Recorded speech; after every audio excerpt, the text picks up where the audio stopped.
All right, can you guys hear me? Come over to the comments and let us know. It's so crazy. We actually found someone from Wall Street who was trying to figure out and they actually found out what we're doing. We found them chewing on the power cable. It's the craziest thing. They were feral. Just chewing on it. The feral Wall Street person just they're trying hard so you guys can learn this stuff. We had a little technical difficulty, but we're back. We're back right here. You guys hear us? All right, sounds good. Audio's good. All right, as someone just said, it makes me feel a lot better navigating those technical difficulties. It makes me a lot less afraid of making my own mistakes. Yes, and you will. And that's the whole reason why we need coaches and guides in our lives, right? The whole reason we need coaches and guides in our lives. I was telling you real quick, though, that there was I went into Chase, and I had a financial account that was very high after my business was doing well about 7 years ago. And I got yelled at because they wanted me to invest in some financial tools for the New York. Let's get you on Wall Street, Mr. Larson. Your bank account is higher than what most people have in their savings account and investment accounts. And I was like, really? And they sat me down, and I asked the guy that was my age, a financial planner, I said, are you rich? I said, are you rich?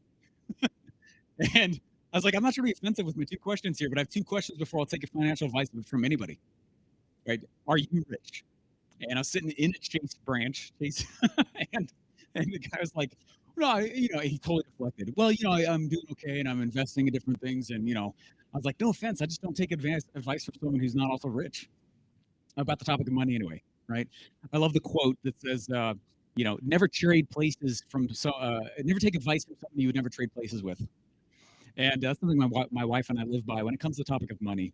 And he got really, really nervous. I was sitting down there in just the public area where everyone was, and I was like, are you rich? And then I said, number two question, have you personally invested in the instrument you're trying to sell me? Like, is your money in this?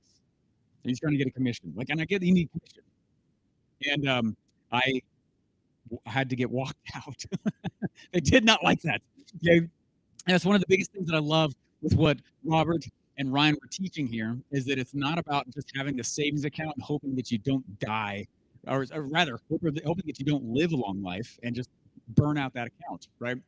So love that. Yeah, too much truth going on. They're trying to shut us down. We got it here, though. You guys are here. Come into the comments. Let us know that we're ready to rock again here. We have a very awesome speaker who is, we're very blessed, actually. Speaking of Wall Street, she actually runs the very first bilingual trading show at the New York Stock Exchange floor. And what she's going to teach, what we asked her to talk about, is come teach us the difference in education that you get from school, right? Public school versus what everyone is doing and is taught and knows and understands in Wall Street versus what we're doing with you guys here now. You guys want to hear it? It's pretty cool. It's from the horse's mouth, really. We got someone from Wall Street coming in and kind of spilling the beans. Okay, so come over to the comments. Let's go. All right, come over to the comments. Say, give us Gabriella. Okay, we're gonna come on. We're gonna cue over to Gabriella now. And I'm super excited to have her. You guys know how we do it. Go ahead and just lean on that keyboard and the enter button. Woo! Act like we're in person, right? Really, really click into this information. Guys, welcome to the stage, Gabriella Borospi.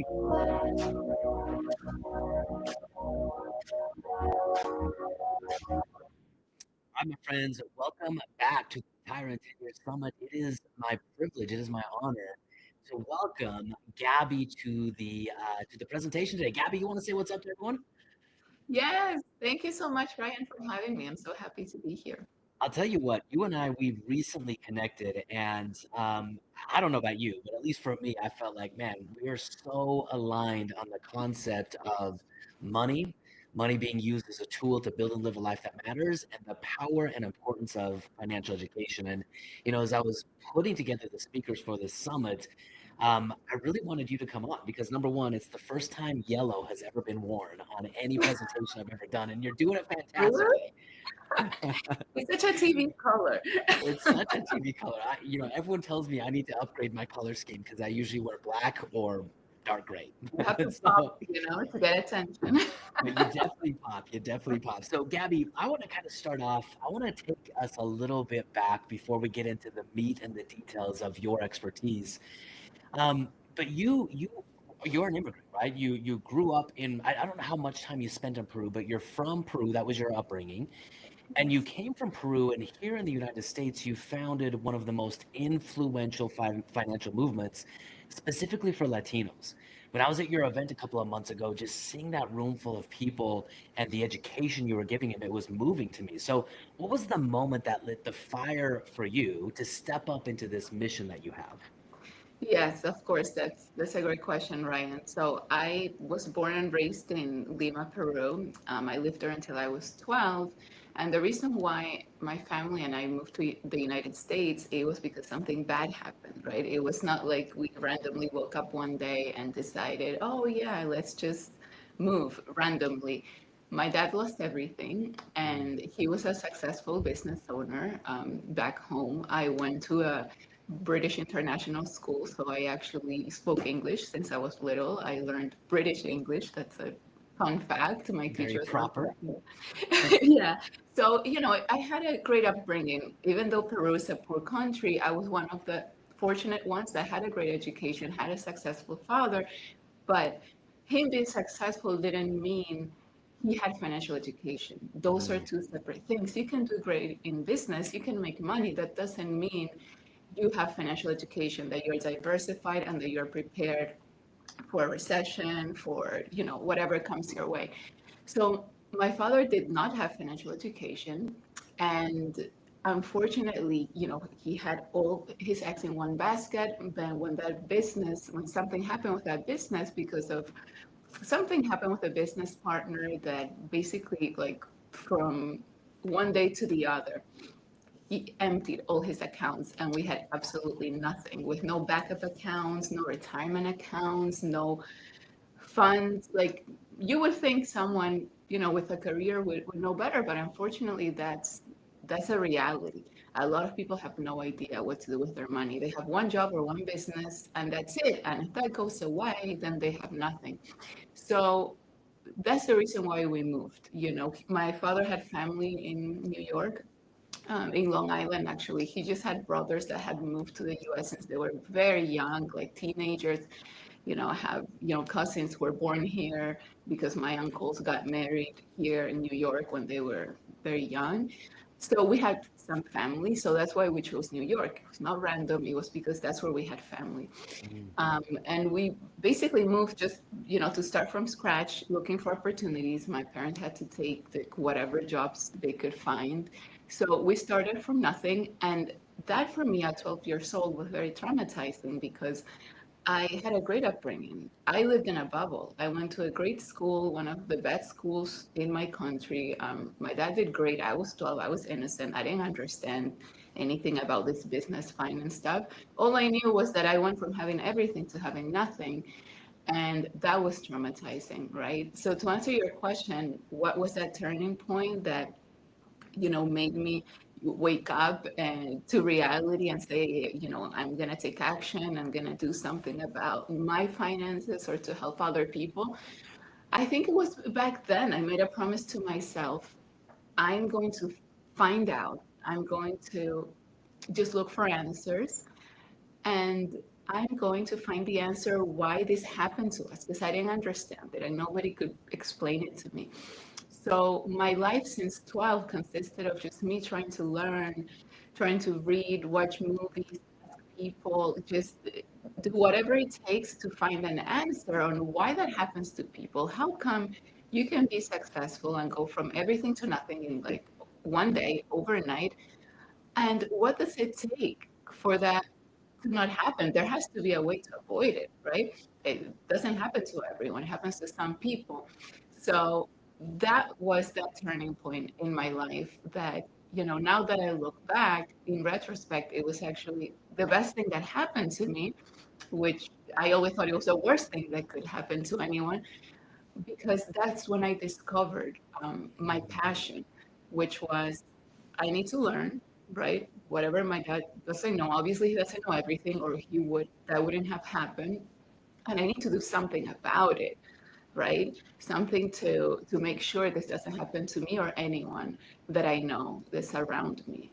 Um, I remember saying these things to myself back then, and we lived in New York since I was 12. So when I was about 18, I applied for a scholarship to NYU, and I had good grades, right? So I, you know, put in a lot of work in school because we didn't have the money for me to go to a fancy school. We're starting from scratch. We had lost everything. And I actually got the other turning point in my life, and what allows me to eventually, open Latino Wall Street and do all these things is that I always say proximity is power, right? We lived in a random town in Long Island. Nothing really was going to happen there. But when I got a scholarship to NYU Mm. and I moved to Manhattan at 18, that's when my life transformed. And not so much because of what the school was teaching me. It's actually quite the opposite. It was just a bunch of theory, and I realized very quickly that my teachers were not my role models because I could just tell, they were just sharing, whatever's on the textbook, and it's a bunch of theory, and they weren't where I wanted to be, which was financial freedom. But proximity is power, and it put me quite literally next to Wall Street because my dorm, the ones who are familiar with downtown Manhattan, it's not a closed campus. We actually have you know, dorms everywhere and the classrooms. It's kind of open, right? It's all over downtown in the village. But my dorm was the one that was the closest to the financial district. So by coincidence or fate, whatever you want to call it, I ended up living at 18 next to Wall Street, right? Walking distance to the New York Stock Exchange and that whole world. So that honestly gave me all my answers. I was able to compare, my 20-year-old friends, 22-year-old traders who were working, trading the stock market and the abundance they were living in next to my professors who were in their 60s, who were complaining about not being able to make 100,000 in 1 year, when all of us in the classrooms were paying hundreds of thousands to go to that school, right? Like I was exposed to like the absurdity, the irony of the system. Here I am, such an expensive school. You would think my life changed because I went to the school. Well, not really. It was because of where the school was located. They gave me access and opportunities, and it opened my eyes at such a young age. Mm. And it actually gave me all the answers I had been looking for since I was 12. I love that, man. What a powerful story, Gabby, from having everything to losing it all overnight, and then to have that difficult experience open up for you the perspective of what is your passion, what is the drive that now drives you today. And I love that statement, proximity is power. Building on that, if we build on that idea of proximity as power, I also think parity is clarity, right? When we can compare something to our next best alternative, it gives us clarity on what we want and what we don't want. And as you got to see the professors versus the New York Stock Exchange and people making the money that you wanted to make, one of the things that I admire most about you is your commitment to financial literacy. And I heard you say at the event that I was at with you that it's a great equalizer. Financial education is a great equalizer. So, what do you see happening in our world today, and even specifically in the Latino community, when it comes to the lack of financial education, and how are you filling that role? Yes, no, it's crazy because it's also something cultural, right? So something that I realized when I moved to the United States at 12 was that very quickly I realized that people in the US have a different relationship with money Mm. than in South America or the third world. We should have to remember that we're comparing the first world to the third world. So I also learned that, in the US, it's more about work, and making money. People are more focused on that. That's just how it goes. Whereas where I come from, it's more about the social life and family, and it's more slow paced. So it's very different. So it was quite the contrast, actually. Even though I was born in a big city. Lima is a huge city, 8 million people. But the culture is very different, right? It's not a fast-paced city at all, not even close. So it was the biggest contrast um, to New York City. But yeah, it's an equalizer because once you learn, financial education and how money works, that is they're universal rules that you can apply wherever you are or wherever you come from. I noticed that one of the main reasons why Latinos are not involved in the stock market, well, first of all, most don't even know that they can, just because it seems so foreign, so like something that's not even possible for them, because most still think because the New York Stock Exchange is in New York, that's something that you would need to be in New York for it, or at least in the US. Like it's not known that you can actually be anywhere and do it, right? But once I learned that you can be anywhere, that that's not an obstacle, doesn't matter where you come from, it doesn't matter who you are, all that matters is that you have the right tools and the right education. And with those things, you can get started, you know? Okay, maybe you're not going to be trading millions of dollars, billions of dollars like in the New York Stock Exchange, obviously, right? But anyone can get started. And that's something that, you know, I realized pretty quickly, because as I lived in New York City and met so many young people, I not all of them were inside the floor. Some of them were just doing it independently. Some would share with me that since they were born, they actually had a fund and the money had been working for them since they were born, right? I had a lot of friends who had trust funds and all this new language that I didn't know it existed. I'm like, why didn't my father, you know, we had money, we had a business, why didn't we have that? You know, and retirement accounts and all these things that my family just had no idea, you know, and that's the reality for most people.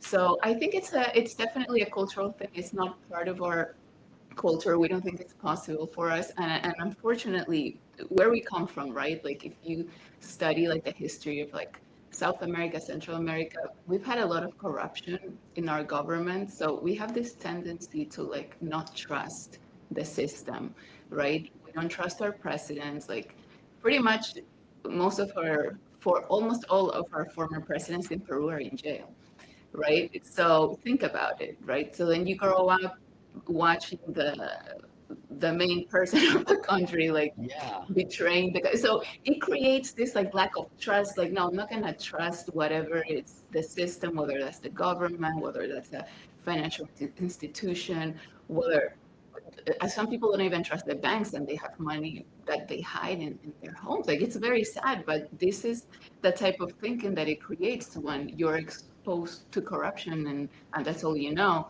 So I've also noticed, even with Latinos that move to the US and they're a little bit more open and they start learning, that's something that they come up against. Like, oh, are they going to steal from me? Is this investment platform, is it safe? Can they just run with my money? And they have all these objections and concerns. And another thing that we do is that we work on the mindset, right? So that they remove all of that and they can finally take action. I love that. Holy cow. What a fascinating viewpoint you have. You've seen two worlds. I mean, two completely different worlds from, and I like the way you put it, first world, third world, corruption, systematic wealth creation. I mean, you've seen both sides.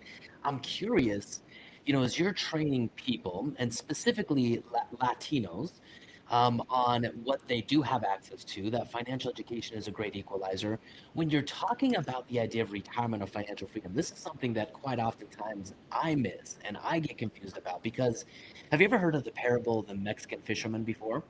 No, what It's is that? super fascinating. So it's this guy, and I'll sum it up. It's this fisherman, and he's down on the wharf, in some little community in Mexico fishing, and some Harvard or MBA grad comes down to him and says, "Oh my gosh, the fish here is so good. If you just hustled and went from having one little boat to one big boat, and then eventually went from one big boat to five big boats and started a business and a commercial fishing operation, you just told him how he could build this business and make so much money and do all of these things.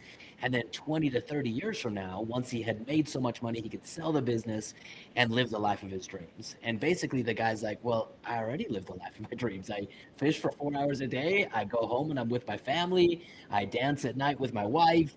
We listen to music. I already live the life of my dreams." And so it's this dichotomy. How much are we willing to trade to get something that we might already actually have? So the question then comes back to you, Gabby, when you're teaching a culture of people that might have a different viewpoint on what financial freedom is, what are you teaching them to accomplish? What is the objective of financial education? What are you trying to help people accomplish? Yeah, so the main thing I'm trying to help people accomplish is that they don't have to be slaves, right? Mm, They don't have to be sentenced to just work forever, right? Because unfortunately, that's what some people think, that they have to work forever and always trade time for money, right? That's what they're used to. It's very interesting because so in our home countries, like we're not known for being the hardest working people. Actually, it's actually a very interesting thing. When we're not immigrants, when we're just living in Peru or whatever, the culture is known for being very social, very into family, very slow paced. But when you have Latinos that move to the United States, okay, those are the ones that are the hardest working you'll find. Why? Because they're starting over, they're starting from mm, scratch. They have basically like no choice, right? But to get it together. But the culture, it's not necessarily, it's more of a laid back culture. So what I teach them is that, and I teach mostly, my movement is international, but it's mostly Latinos in the US, is that some of them are working overtime and they think there's no better way. So I teach them to think about money differently, right? That there is a way where you can actually create assets where the assets can pay you instead of you always having to work for your money. So the first thing that we work on to remove objections is, you know, everything that they've learned before about money. It's almost like this like unlearning process. Like, no, it actually doesn't work that way. You can take control of your financial future if you do certain universal principles, because money does have certain universal principles. It's not going to just randomly grow like your bank account. It's going to lose money if you don't do absolutely anything with it. But if you put it to work in income producing assets, then you will be able to eventually accomplish a lifestyle where you're not forced to physically work. And that's one of the main barriers people have, right? Where they think physically working for money, it's equals the only way to live. yeah. And that's the main thing we work on. And of course, there's many vehicles to invest, but what I tell them is that the stock market is actually the most accessible, which some of them get so shocked at their price because they normally think it's the least accessible, where you would need the most money, but it's quite the opposite, And then you can actually. start with virtually nothing, $100 a month type of thing. I mean, you Which is could how get I in. started. Exactly. As a teenager, that's how I started. I didn't Yeah. have all this money. And I always share that story. Do you really think, I mean, does anyone have all this money at 18?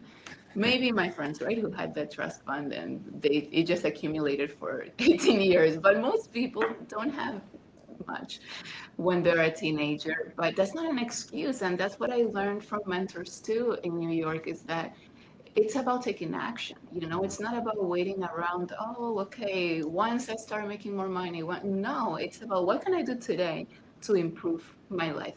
What I have, whatever I have counts, because that can compound and multiply over time. I'm curious, when you see someone's perspective change, when that light goes on, that they can make their money work smarter, which means they don't have to work harder. What does that, I mean, what does that feel like for you to be able to see that you're changing a generation, cultural beliefs, and helping people see a new opportunity that will impact their future generations? How does that feel to be able to lead Latinos who potentially have never even considered the possibility of becoming financially free themselves? Yeah, it's amazing. I almost feel like it's been like a healing experience for me, because obviously, like I shared in the beginning, I was basically traumatized about what happened when I was 12, and I couldn't really understand it until then. I got it, right? Once I was 18 and exposed to Wall Street and all these things. That's when I was able to figure out, okay, well, first of all, you have to prepare and you have to have all your eggs in different baskets, or it's just not gonna work. But when you see that transformation, I feel like it's, for me, it's, I have a breakthroughs with them, because it takes me back to when I had my own transformation, and it was just that light bulb that goes off in your head, right, when you're like, oh my god, like I can't believe I thought you know, life was the other way. It's this way, and I can accomplish so much if. And what's empowering is that no matter where you are, you can do something about it. You know, I mean, these people are have jobs, they're working, they're overtime most of the time, and they're just going crazy thinking there's no other way. So, I think it's been kind of like a healing journey for me, like starting this movement. I started it in 2019. Mm. I moved to New York City in 2009. So I was learning and I was exposed to this for like 10 years before I opened Latino Wall Street, just because I wanted to make sure I had those results. I wanted to make sure I was that example. You know, it wouldn't have made sense if, like, as soon as I learned, I would have started doing. I mean, I guess I could have created some kind of club or community, but I just didn't. I just focused on having my finances together, making sure I invested, I got good results, that I built something that I was proud of, and that other people just naturally would come to me and say, "Hey, I want to learn too." You know, I remember when you first moved to New York, and now, you know, you've created all this life. Like, what have you done? So it kind of happened naturally. By 2019, I had people asking me, um, family members and friends mostly, just like, what have you done, you know, to create this life? I mean, you're still pretty young, and we noticed a huge change. So that's when I naturally started teaching people, friends and family. And then I decided, okay, I can't place them all and just keep it in my circle. I have to do something for the community, because now I really know what's going to make a difference in someone's life. And you have to prepare, you have to invest in yourself, you have to study, you have to take action. So then I created a system for that. And that people could just follow me and do it. I decided to do it in Spanish. I saw a gap in the market. I would follow different people who, you know, were mentors and teaching, and I realized they were all English speakers, you know, and I was like, how come there's not like a Latino Wall Street? So then I said, okay, then I have to create it, right? Or I can just wait around for someone else to do it. So that's how it started. Well, kudos to you, Gabby. Honestly, I loved being at your event and feeling the culture, the energy, the power of the movement that you have created. And I believe you're just getting started. I mean, you have so much potential behind you with the Latino culture is growing in the United States. I mean, it's just growing at such a rapid pace. So let me ask you one question specifically around this, because I think you defied the odds and the expectations being a Latina, not a Latino, but a Latina, and leading a movement of people that's led by a woman. Inside of our community, we've got, probably about 40% of our community, people leading the game plan are just strong, powerful, intelligent, driven women, and I love seeing it. What has it been like for you, helping raise the financial intelligence of women? Because I noticed in your community, in that audience, there were a lot of driven female entrepreneur, investor type of people. So, what has it been like for you to lead women and to know that probably leading women might be a key to change the narrative, like this generational narrative of what's possible when it comes to family wealth? Yeah, it's a very interesting question, because you're right. 80% of my community are actually women, Mm. which is very interesting. And when I have, you know, speakers and stuff, they always notice that, because they're like, you know, I've had questions before, like, "Oh, is this like a women's club or something?" I'm like, "No, I guess I just naturally attract more women, or they see themselves in me." But yeah, so for example, Latino women, there's a stereotype, which is actually true, that we normally stay home and have kids, and we're definitely not the ones who work. That's just how it's always been historically. Of course, that's changing with time, but it's very much true. If you go, you know, to South America, that's still something that you definitely see. So it's been very interesting, you know, to teach women who come with this background and mindset that they shouldn't be making money, really. That's something for the husband. That's something for a guy to do. That's not their role.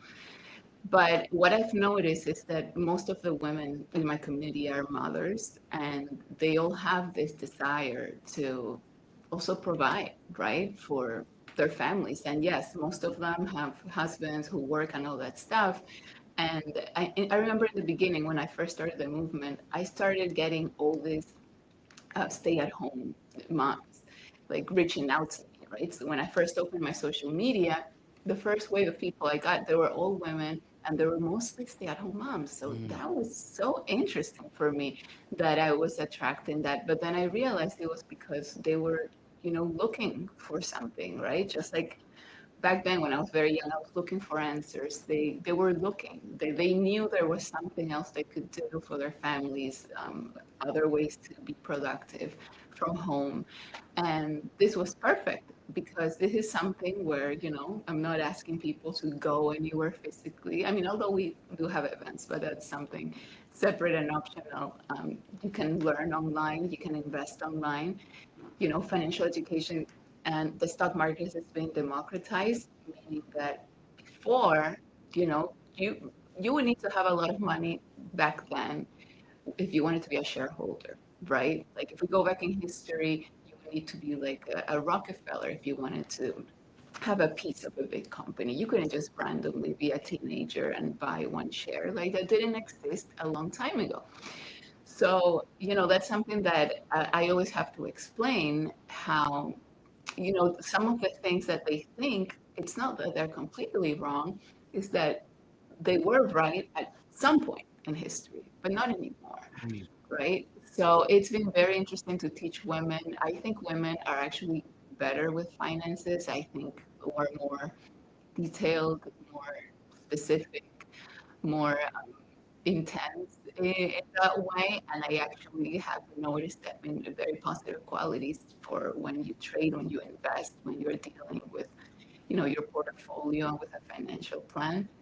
I really think women are better with money, but that's just. I love it. I love it. And I don't disagree with you. I mean, I think women have a very good sense of what the money's for, right? And when you understand what the money's linked to, family, taking care of your kids, providing for people you love and care about, I think it puts so much more intention and emphasis versus just seeing your balance grow for no real apparent reason. But when you know why you're growing it does give you more care to detail. I totally agree with that. So let me ask you a question, okay? I was doing some research, getting ready for this interview, and I've been to Peru once. I've been to the Incan ruins, and I think they're fascinating out there. But what I learned recently, it kind of blew me away. So the Inca Empire, which is centered in what is today Peru, had one of the most advanced civilizations, for in the entire world for its time. And the thing that what I found interesting as I was doing some research is they didn't use money. There was no currency. They built roads, agricultural systems, and thriving cities, all through a system of contribution, labor, and trust. And they called this Mita. And I don't know if I'm saying that right, but they called it Mita. And it blew my mind. And so, kind of bringing that concept of building wealth without money being the driver of wealth, when we come back to what money is really meant to do and accomplish, what does that mean to you when you think about building wealth that, yes, we measure it in money, but I don't really believe anyone wants money. They want what money can be traded for. So for you, as you think about this idea of wealth and culture and community, what does money mean to you? Wow, that's very interesting. Yeah, so for me, money means freedom, right? Mm, Since I started having money, I'm free to choose what I want to do, where I want to be, who I want to be with, right? And for me, it's about that. It's about options. And of course, when you have your own family, then that goes to a whole new level because being able to have quality time with my son, that cannot compare to anything. And I could never imagine my life if I was forced, like if I had to, right, because of financial reasons, to show up to work somewhere physically away from my son, like I couldn't do it, right? Or I wouldn't be happy. Like if I yeah. had to do it, I wouldn't be happy.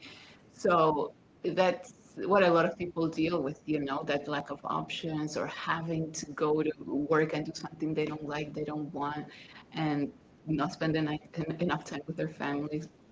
So for me, it's about freedom and I love what you said about contribution and community.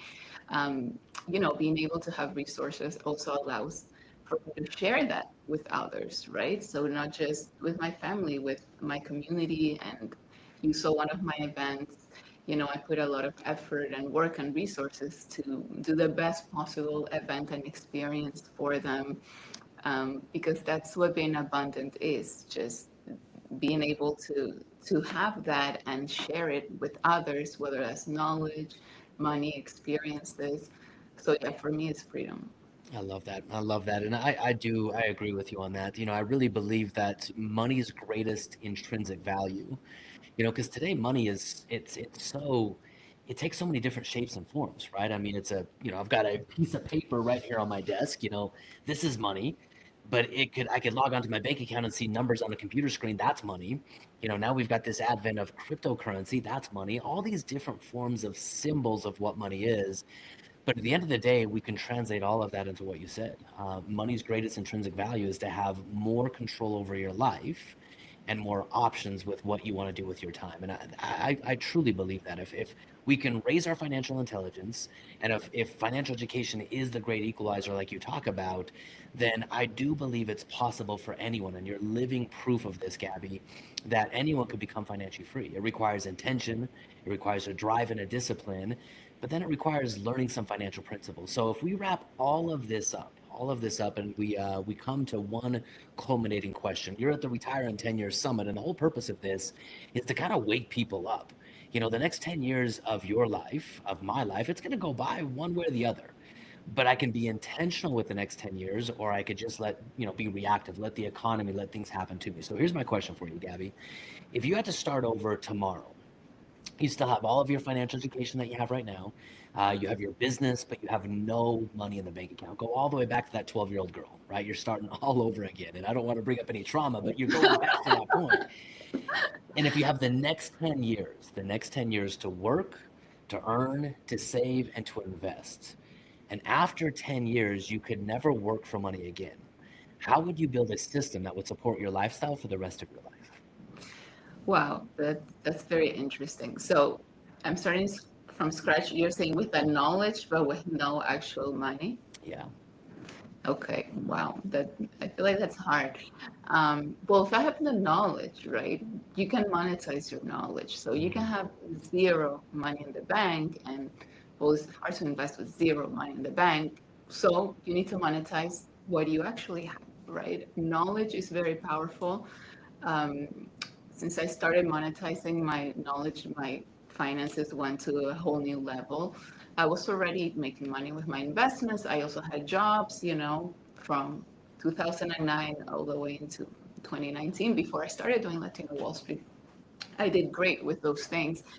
But in 2019, when I started monetizing my knowledge, what I actually knew, um, I just went to a whole new level, right? So what I would do is I would focus on, okay, what are all these things that I'm great at, that I'm the best at, and monetizing that.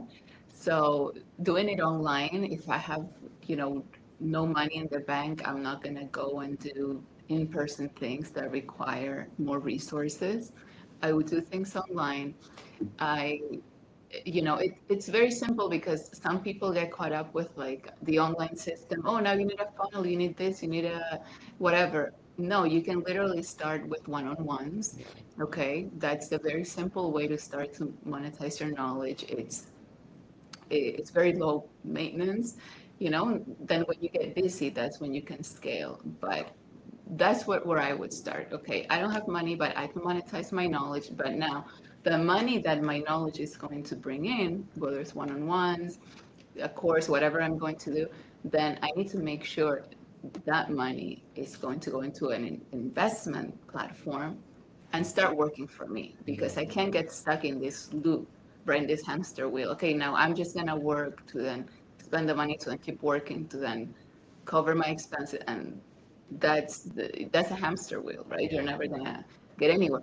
You have to, monetize what you have and then take that into how can I make money for me? Now, if I don't have enough money to, buy real estate, most people don't, and start making income like that.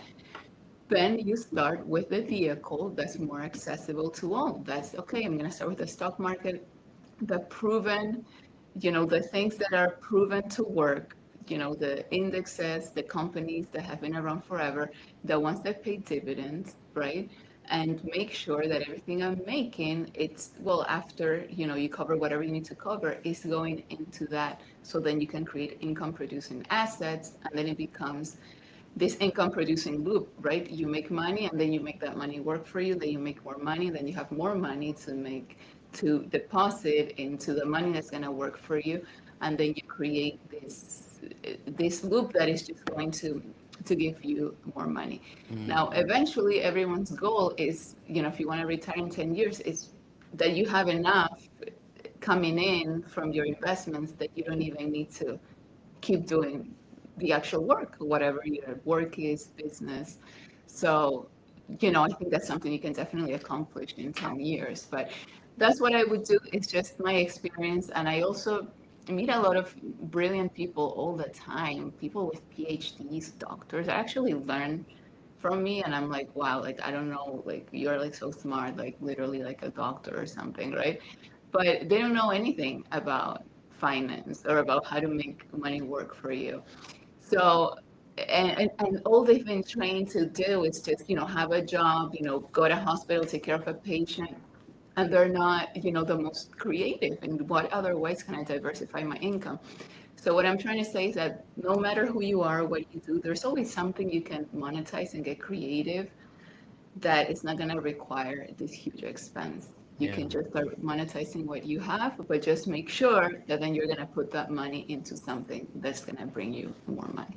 I love that. Wow, Gabby, that is gold right there. And I love how you started off with monetizing your knowledge. I think sometimes we take for granted our greatest asset, our greatest investment is right in between our two ears, right? And the things that we can do naturally sometimes, or the things that we can do based on the skills that we've built, sometimes we take it for granted and we assume everyone can do it, but they can't. And those skills that you have, that's the fastest path, just like you talked about, to turn those skills into monetization, into money. And if you can build a system where you're getting yourself slowly, incrementally off of that hamster wheel of trading time for money, that's freedom, that's options. That's exactly what this entire conversation was all about. And that's what Latino Wall Street helps people of, anyone, but Latinos especially do. So I love your mission, I love what you're standing for, and I love that you're raising up an entire culture of people, showing them what's possible. So Gabby, any final words of wisdom for us today as it relates to money, possibility, and financial freedom? Well, just a little bit of inspiration, right? I just want everyone to know that this is possible for anyone, right? Like if I was able to start from scratch, from having nothing in a new country, and then now, my company literally has a show on the floor of the New York Stock Exchange, and we are the first Latino show to ever Mm, exist there. So, we're making history, and there's so many things that I've been able to accomplish that I didn't even dream about because I didn't even realize that that was possible. But it's just all about taking action, right? So you can learn, and that's great. And I've always been like a student, and I've dedicated my whole life to learning. But I think what people miss is that you can't just stay with the learning. You have to do something, right, to change your life. You have to take action, and that's when you will see that transformation. So if I did it, I know anyone can do it too. I love that, Gabby. Well, thank you for coming on the summit today, and thank you for sharing your lights, your knowledge, and your expertise. Appreciate you. Thank you, Ryan. Thank you so much, Gabby. Thank you so much for that words of wisdom and just the education and the shift in the mind of what actually is valuable, right? The system and the value itself. There was last year I was getting groceries just with my daughters, and we were sitting there. I was paying, and at the very end, there was a gentleman who was putting our groceries in a bag, right? And I went and I thought that'd be a teaching opportunity to kind of frame their brains, right?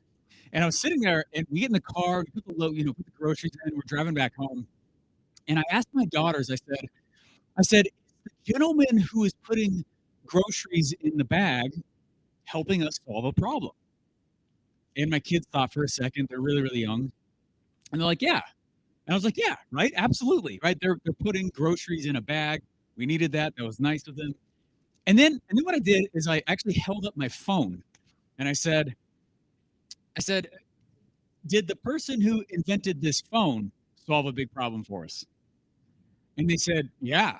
I said, yeah, huge problem, right? And I said, one of the things I want you guys to really take from me as your dad is that not all problems pay you equally when you solve them, right? Not all systems that we learn and actually execute pay us the same. And that's one of the reasons why what we're teaching you here is so powerful. Literally, by virtue of the system that you guys are learning to build while in the summit, it's a higher value system, right? Now, I was trying to teach them, like, look, not all problems pay the same, and not all problems are worth solving. And not everything's actually going to make you money when you go out and actually start solving problems and doing things out in your life. Start learning and tuning your brain to what is actually valuable. Not that you won't get paid, but they do pay you at different levels when you plug into different systems and different pieces of value. Right? Does that make sense? What I'm saying? Right? Does that land?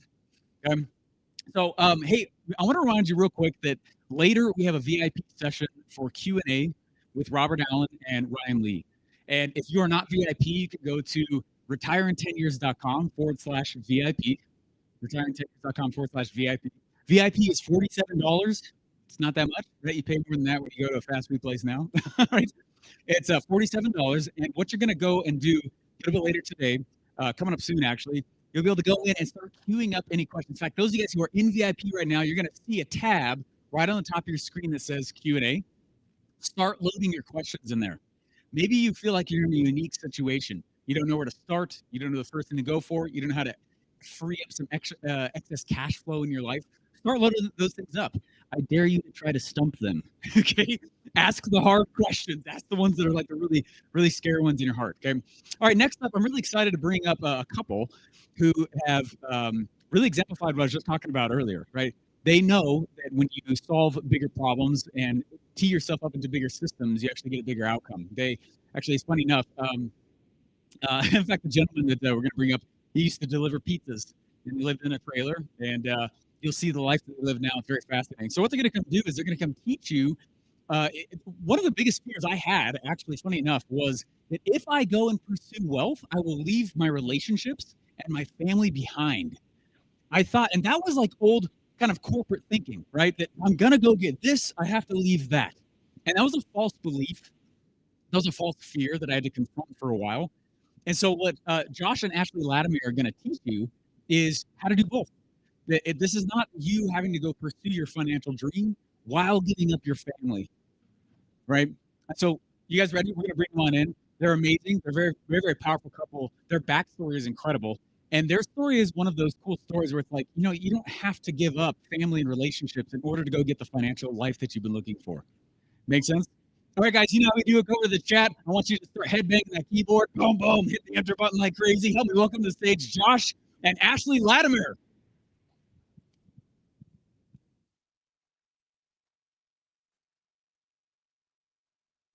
All right, my friends, welcome back to the Retire in 10 Years Summit. Today, it is my treat, it is my privilege, and it is my honor to be interviewing two of the people that have influenced me in my business.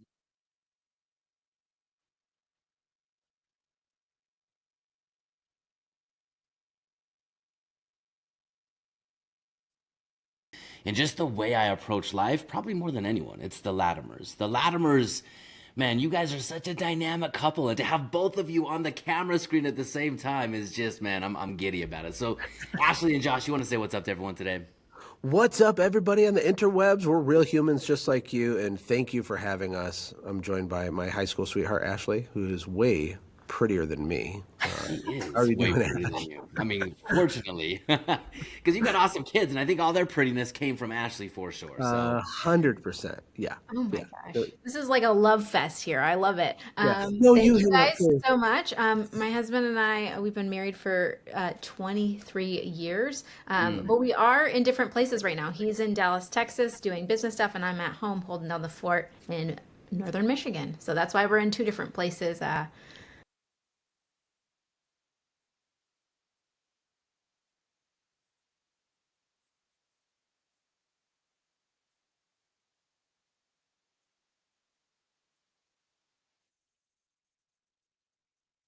miss your face, babe. I actually do. Yeah, business is really hard for all the entrepreneurs out there. Marriage, pretty hard, and then parenting. I don't know, like when you mix those three things together, it can go really bad. It can become like this nightmare circus, or it could be this amazing magical thing. And we've built and sold companies. We started in a trailer park. We just have a heart for people fighting the good fight, because you can make a ton of money, but if you burn to the ground the thing that matters more than anything, which is your family, then what was the point? I see a lot of successful people that don't kind of have both sides of that ledger, so to speak, and you don't have to sacrifice your family on the altar of your business, permanently. You can have your cake and eat it too. If you understand, systems like family systems and the way to approach things. And luckily for us, we survived. It wasn't pretty, but we're still here. We built and sold 4 companies. We travel a lot. We have 5 kids. We're expert kid makers. Ashley is like a pro at producing humans. I don't think you're allowed to say that, Ryan. So yeah, There's no editing. This is live, Josh. Just keep it coming, man. Let's drop the truth as the truth comes. Yeah, let's go over some tips on how to produce kids. Okay, so first thing you want to I would be hitting him right now if he was right next to me. I'd be like, "Stop it!" Yeah, you should be hitting them. So let's actually, because you jumped through a lot of hoops right there, Josh. You guys did start off in a trailer park. You did start off delivering pizzas. You have risen to the top and fallen back down in the pursuit. But I think the undercurrent for the two of you, maybe from the outside looking in, and you can give us from the inside looking out, but the undercurrent for the two of you has been a commitment to your family, to each other first and foremost, and then to your family in the process. And I think I love that so much about you. And my question to you, because I don't know if this is intuitive to a lot of people. It wasn't intuitive to me. I was willing to make trade-offs in the beginning of my life, thinking that when I have enough money, when I have enough success, I'll come back and be more present and an engaged father. Those were the trade-offs I was making. Yeah. How did you guys find the commitment to always put family first and use that as the fuel for the ups and the downs in the business life? Do you want me to go, Ash? So, first of all, nothing about what we're about to say in any way, shape, form should be interpreted as we did perfect things and we're these fancy, shiny couple. No, not at all. Literally not at all. There's imperfection everywhere in our whole story, including right now. It's an illusion that everything is perfect and there's nothing happening. I mean, pressure doesn't create cracks, it exposes them. So what happened to us, the reason this all happened, we became the family system people, was out of necessity. It was out of pain. You ever heard the quote that pain is an excellent teacher? It's true. I can attest to it because I have a bachelor's degree in pain and a master's degree in suffering, okay? I'm not that smart. I think I learned the hard way. But what happened was I had a business. Like, we were broke and poor, but we were happy in the trailer, right? And I wanted to start a business, and we were still poor. And then I figured some stuff out, and the business started growing. Now, at the same time that I was starting to succeed with this business, everything was getting worse at home. Our connection didn't exist. It was super ice cold. We were roommates, not even, partners and spouses. It was bad. I wasn't seeing my kids. My son Maverick, when he was like 2 years old, would look out the front window and wait for dad to come home because I'd never come home. And then at the same time, as a man, one of the common arguments we make is everything I do is for this family, right? I made that argument. That's not true. It's a sophisticated lie, because what I was really doing was hiding.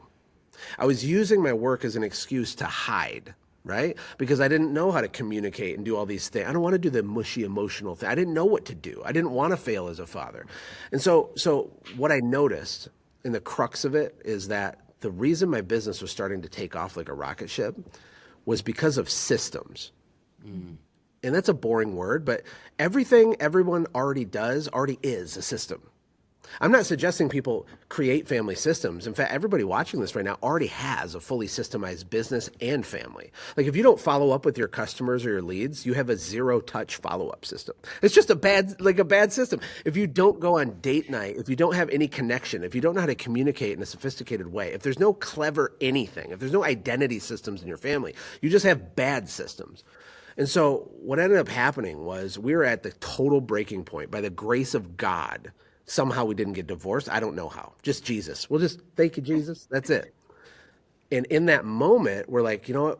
What if we start applying some systems to our family? Because it changed our financial life.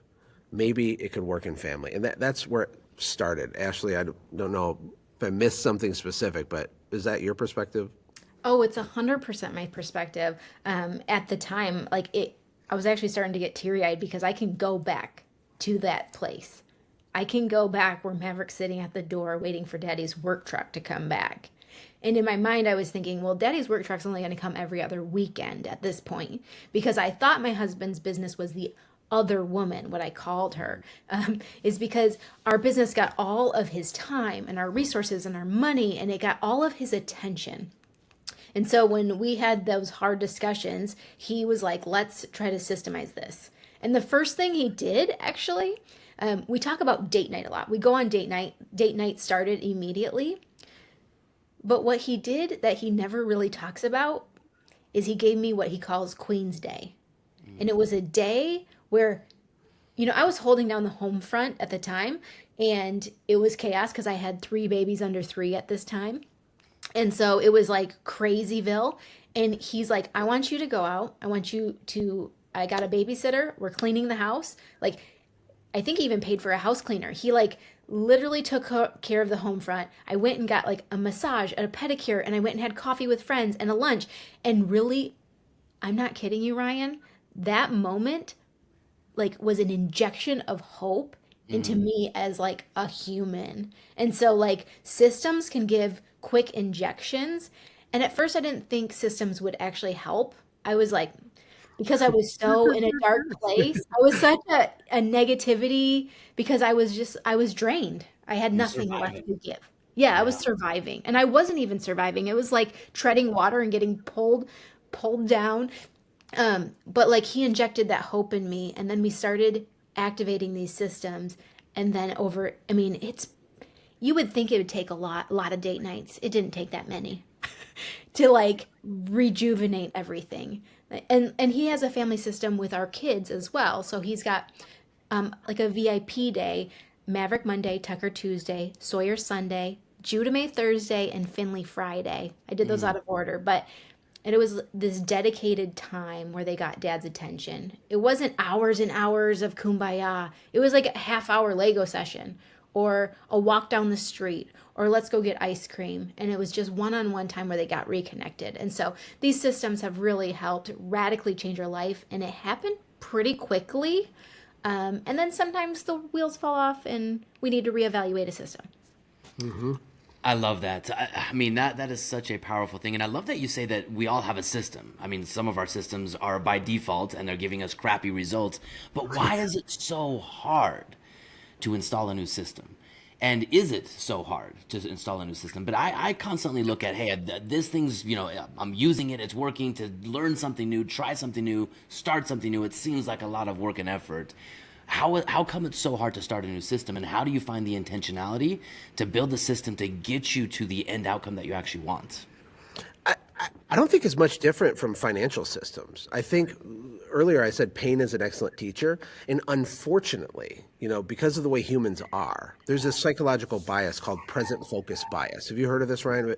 Present focus bias. We have a tendency to overvalue my happiness, my nervous system feelings right in this moment right now. And we devalue things that could happen in the future, right? And so what happens is until the pain threshold reaches a breaking point, we don't really change anything. And so in a way, pain is a gift, right? Now, if you have more wisdom than I did, and you have a brain that's smarter than me, then financially speaking, or with your family, you need to put these things in place now. That would be wise to do. I didn't do that. I pushed the edges on it and almost lost what is the only thing that matters because of my present focus bias. It was like, I have to work today. I have to manage my dopamine levels right now. I have to do this. The reality is it's not that hard to make a tweak, to do a pivot, to add a system. We overblow how hard it is. I love how Tony Robbins says we overestimate what we can do in a year and we underestimate what we can do in a decade.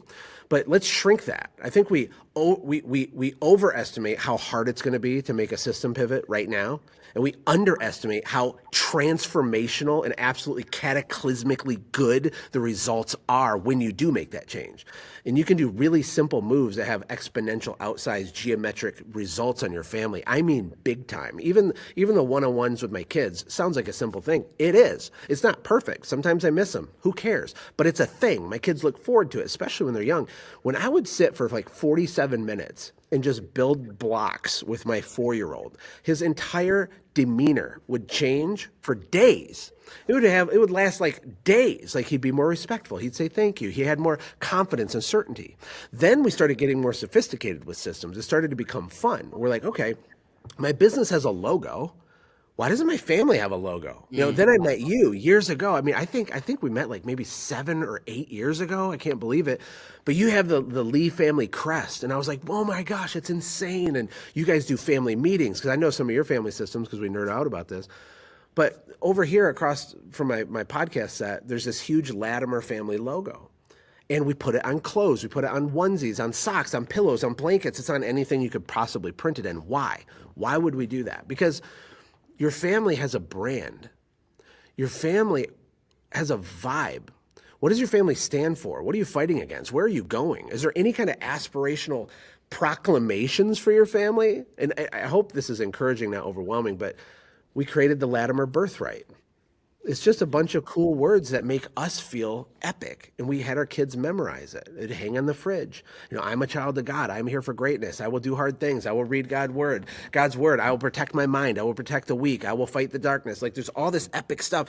And because if we don't tell our kids who they are, the world would do it for us. And there's more systems than that, but we just got in the snowball of it. It was never perfect, but I would never change it for anything. It's really become part of our kind of mission now, even with our regular businesses. We do business, we invest, we do normal things. But in the background, I'm like, man, how can we help people learn about this stuff?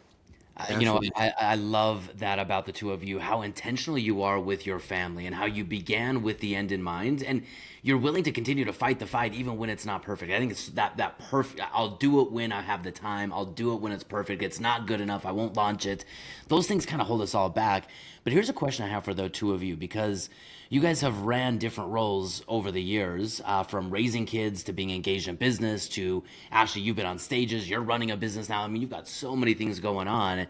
How has the undercurrent of family purpose and family culture, these systems that you've created, how have these things fueled you? Have they added more desire and intention to your business and to your pursuits economically, or have they taken away? What's your thought on that?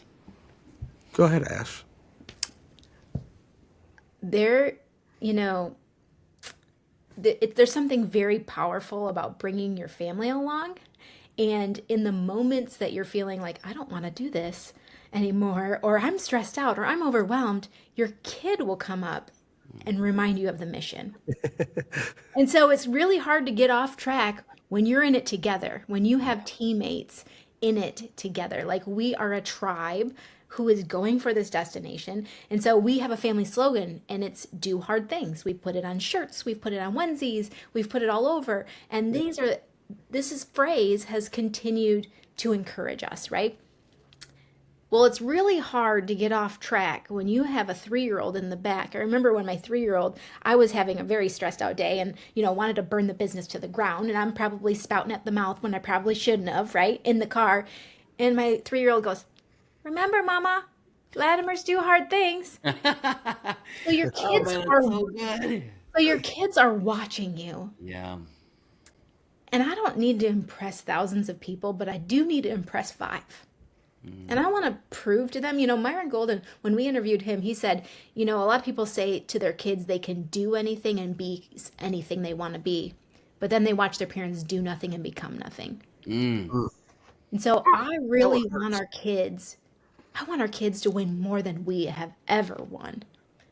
But the only way that they're going to see that actually in action is watching us try to do it. Yeah. So we're going to go down swinging, Ryan.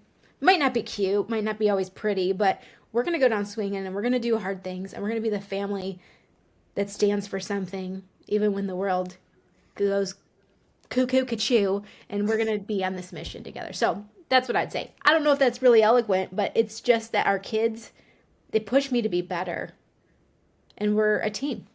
I love that. I think, Ashley, that's when I think of that's what you just said right there. That is the definition of a legacy.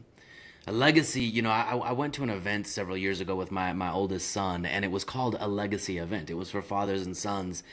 And we would go out and do a bunch of hard things. We'd do epic things. We'd go shoot guns, blow up bombs, hike mountains, do survival, all this stuff. And it was meant to teach boys how to become men, essentially, right? And it was super fun to be involved in that. But every night we would come around the campfire, and there was probably 20 fathers and sons there. And man, kudos to each one of us for taking time out to be there with our kids. But every night we would talk about legacy, right? And that was the theme. And all of these fathers, even though they were there at this event, they kept talking about legacy as this thing that you leave, right? It's this thing that you pile up. It's a sum of money. It's bank accounts. It's real estate. It's all the things that you leave. And man, at that event, I got a new understanding that a legacy is really defined by how you live. And it's exactly what you talked about. You can say all the great things, but if you're not leading from the front, showing what's possible, man, you're just closing that window of opportunity of what your legacy is. Ashley, I love that about the two of you. Now, here's my question for you. You are obviously leading a legacy family, and you're leading a legacy family at home, but you're also leading a legacy family in your businesses. How do you take this same mentality of systems and apply it to your business, and then also to, like, I'm going to say downtime, but you guys go do a lot of epic fun things. That's one of your main, core tenets is be epic, do epic, live epic, all of those things. So how do you apply systems across the board to ensure there's time and resources for everything? So one of our sayings around here is that everything is marketing and marketing is everything. Now, when I say that, I'm not talking about advertising. I'm not even talking about business. What I'm saying is that literally everything is marketing, and everything is marketing, meaning dating, marketing, parenting, it's marketing. It depends on what your definition of marketing is. I think I heard Hormozi define marketing as to make known. I really like that. I think all communication is marketing. Even non-communication is marketing, like nonverbal signals, right? And here's where I'm going with this. What I'm saying is the way you apply this in business and life and everything is to think through, how do I choreograph more clear communication? And that helps anything. It helps anything at all. I heard this quote. It says, the biggest illusion with communication is that it has occurred. Isn't that funny? It's like, or there's a book. I've never read this book, but I feel like I kind of get it. The title of the book is called I Said This, You Heard That. Oh, I love that. Now, if that doesn't summarize like marriage and business, especially partnerships or employees and all the things, it's all the same thing. You don't have these buckets. Everything's integrated, right?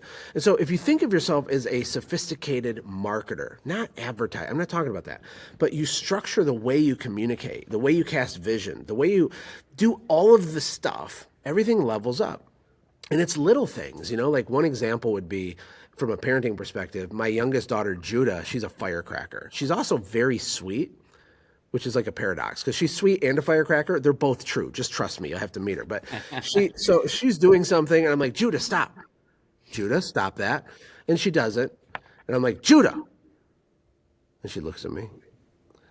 And that's kind of like rookie parenting. See, a better choreographed version of that would be she's doing the thing and I say, Judah, honey, stop. And she doesn't. Then I walk over to her. I hold her hand.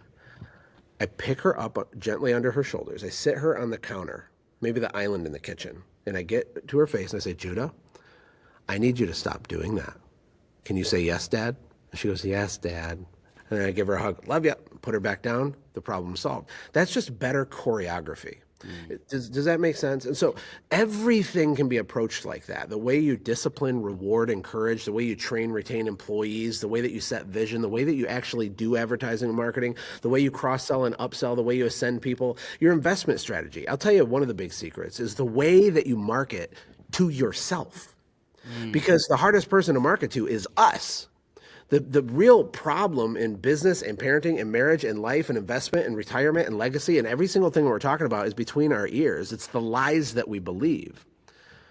And so how do you talk to yourself? I work with a lot of small businesses and they have really bad, negative, almost like they're word cursing themselves and the way they talk to themselves. And that's going to lead to a particular result. Or with investing, and like you're my go-to guru with a lot of this stuff, and I talk to you a lot about with my friends because you're genius frameworks and stuff. But a lot of people don't even get started with the financial stuff because of a lie that they believe, because of bad marketing that they either do to themselves or was installed in them as a child. Like, Wilsons aren't financially successful, or that's for other people. success and finance and resource, that's for other people, right? Or I'll get to it later. That's a lie. No, you won't. So I think success is a combination of that concept with marketing, and it's a combination of deleting lies. I don't think we have to learn lots of new information to succeed. I think we have to remove the bad code, delete the lie. So it's like growth through subtraction.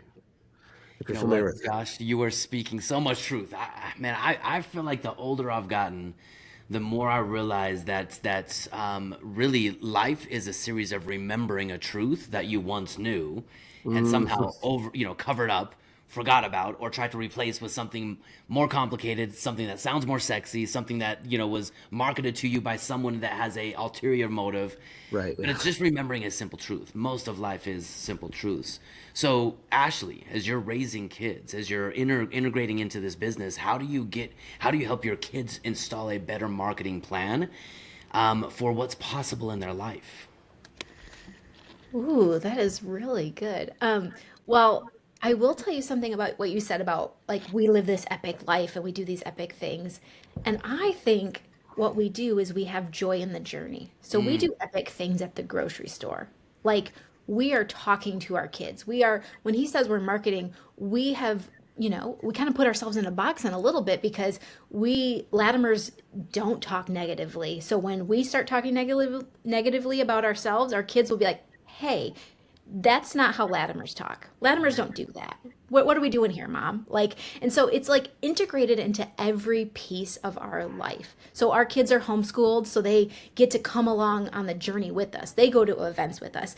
If we're we'll homeschool in the morning and then we're at the studio, meeting clients and we bring them along on the journey. It's not like kids are over here and business is over here. Our family is very integrated. Like Maverick and our kids will be working in the studio. They help clean the studio when it gets a little cluttery. I'm in Texas right now, but I brought two of my kids with me, right? Or I'll go speak at an event and they're with me, and I'll tell them the strategy and what I'm going to say or how this will work, and they know how to have adult conversations. And by the way, Ashley, you totally underplayed how you do the joy in the journey thing. When our kids we'd drop them off at school before we homeschooled, she would crank every All I Do Is Win, the song, and roll down the minivan windows, and when the kids would go out, she'd be like, standing at 4 foot 2 inches tall, Maverick.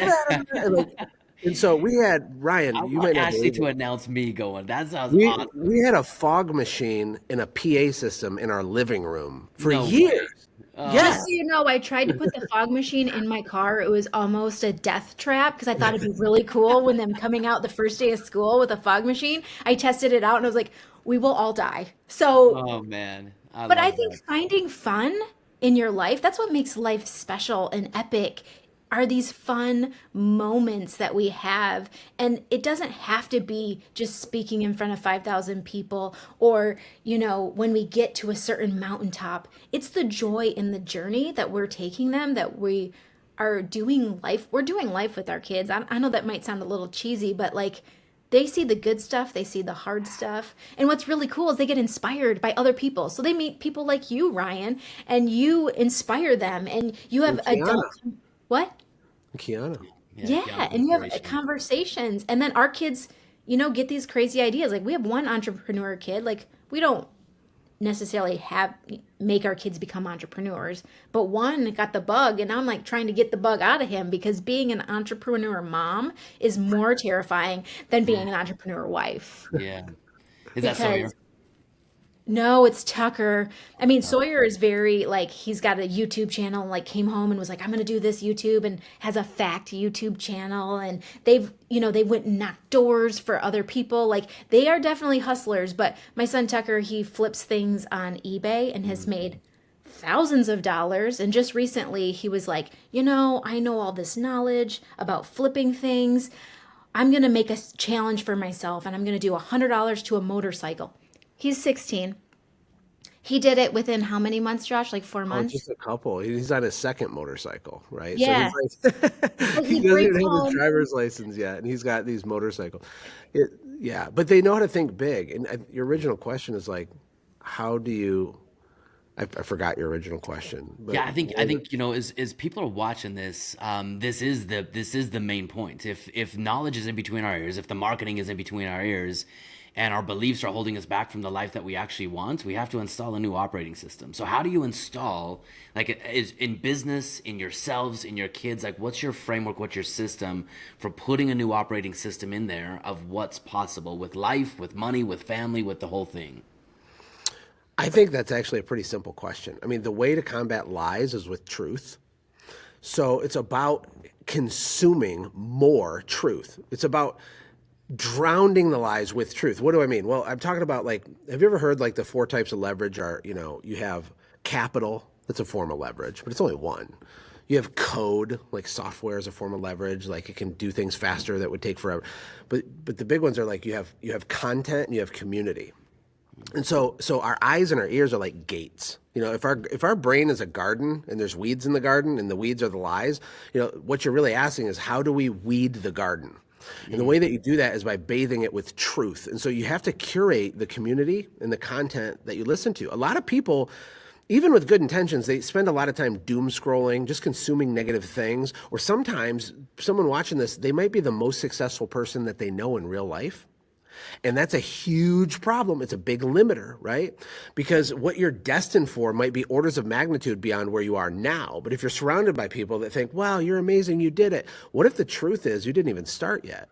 What if your destiny is tenfold that, right? So you want to, like, get in different rooms. You want to be the dumbest person in the room. You want to be surrounded by big thinking, world changing, movement making types of people. And I'm not being dramatic. I mean, this is the answer to the question. If you want to make radical change, you got to change what goes in your eyes and your ears. You have to drown the lies with truth through the content and the community. It's very difficult to think small having friends like Ryan Lee.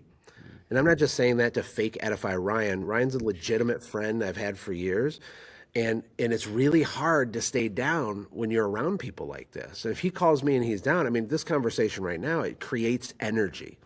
And a lot of people are emotional vampires. A lot of the content we consume is emotional vampires. That's why summits like this, content, your books, all of your education is insane, because you don't just teach the information. You insert and inject the transformational parts of it, the truth nuggets, the truth serum. That's why I think you've helped so many people succeed. It's like insane, because it's not the information alone. It can't be. Yeah. A lot of college professors despise entrepreneurs. In fact, probably Most of them. I can't prove this, but I feel like it's over 80% for sure, okay? Because they have a misunderstanding. They think that knowledge is the key. Knowledge is important, but it doesn't do anything. It can just create arrogance. Just because you've heard a concept before means nothing. Are you doing it? Is it installed? Did you actually pull the trigger? Did you make the investment, make the move? Did you do it? Are you in community? Are you actively building it? If you're not, you don't have any wisdom. You just have head knowledge. And so these professors, these tenured professors, they know this business theory in their brain, but they've never lived it. It's one thing to read a book on how to retire in 10 years or less, regardless of how much money you're making. It's not the same thing to actually do it, which, hundreds of people have done. I don't know. You're getting me fired up right now. Dude, I love it, man. I was gonna ask you if you have a separate career in, like, being a poet or being a rapper, man. You're so poetic over there with everything you're saying. I love it. Let me ask you this, okay? Because I know your philosophy, especially when it comes to family. But as you're talking about this, I wonder, and I want to get both of your thoughts on this. You talk about this idea of smog, right? There's this outside force, this darkness, this pull to average and to mediocrity, this pull to taking you away from your destiny, taking you away from your true godlike potential.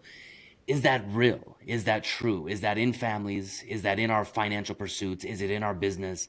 And if it is true, how important then is getting in a room with people who aren't just, trying to stay in the gray area, but trying to go towards the light, the truest, biggest potential that life has to offer? Do you want me to go to this one, Ash?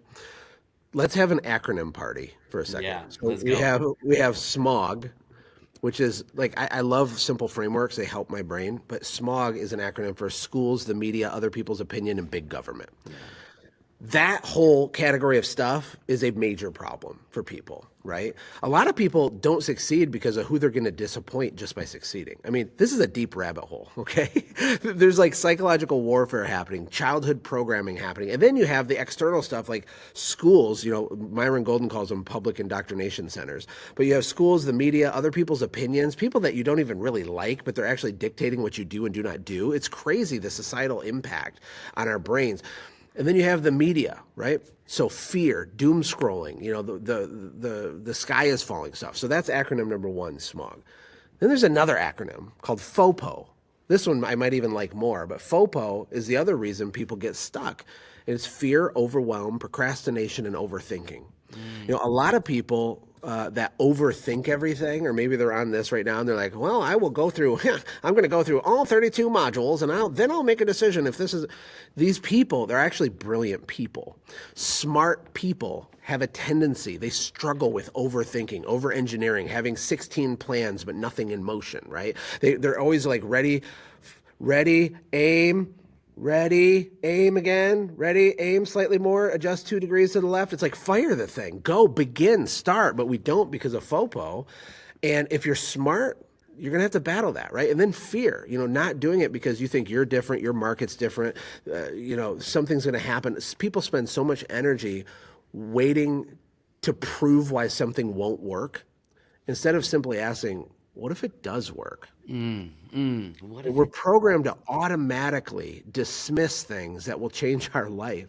It goes all the way back to like the Garden of Eden. If you've ever heard Myron talk about like Eve chilling out in the Garden of Eden and like everything's perfect. It's like magic. I'm assuming there was no mosquitoes there, right? It can't be. It's the Garden of I Eden. feel like it's not possible. I don't understand how that happened. But anyway, it's all good. And all Eve can think about is the one thing she doesn't have instead of everything she does have. And what that means for us right now, humans are programmed to focus on the negative, the lack, the one thing we don't have, or the one reason why on the second Tuesday of a full blood moon it might not work, or the one reason why the retirement strategy for 10 years in southern Wichita isn't exactly the same because of the second participle inverse variable. It's like, stop.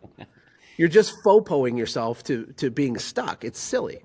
And I think this is exacerbated by SMOG, schools, the media, other people's opinions, and big government, because they validate those types of negative thoughts. Yeah, that's right. That's right, little Billy. Yeah, you can't do that. Oh, stop thinking so big. Who do you think you are? Who do you think you are? Oh, in this economy? Oh, who do you think you are? Oh, with these tariffs or whatever?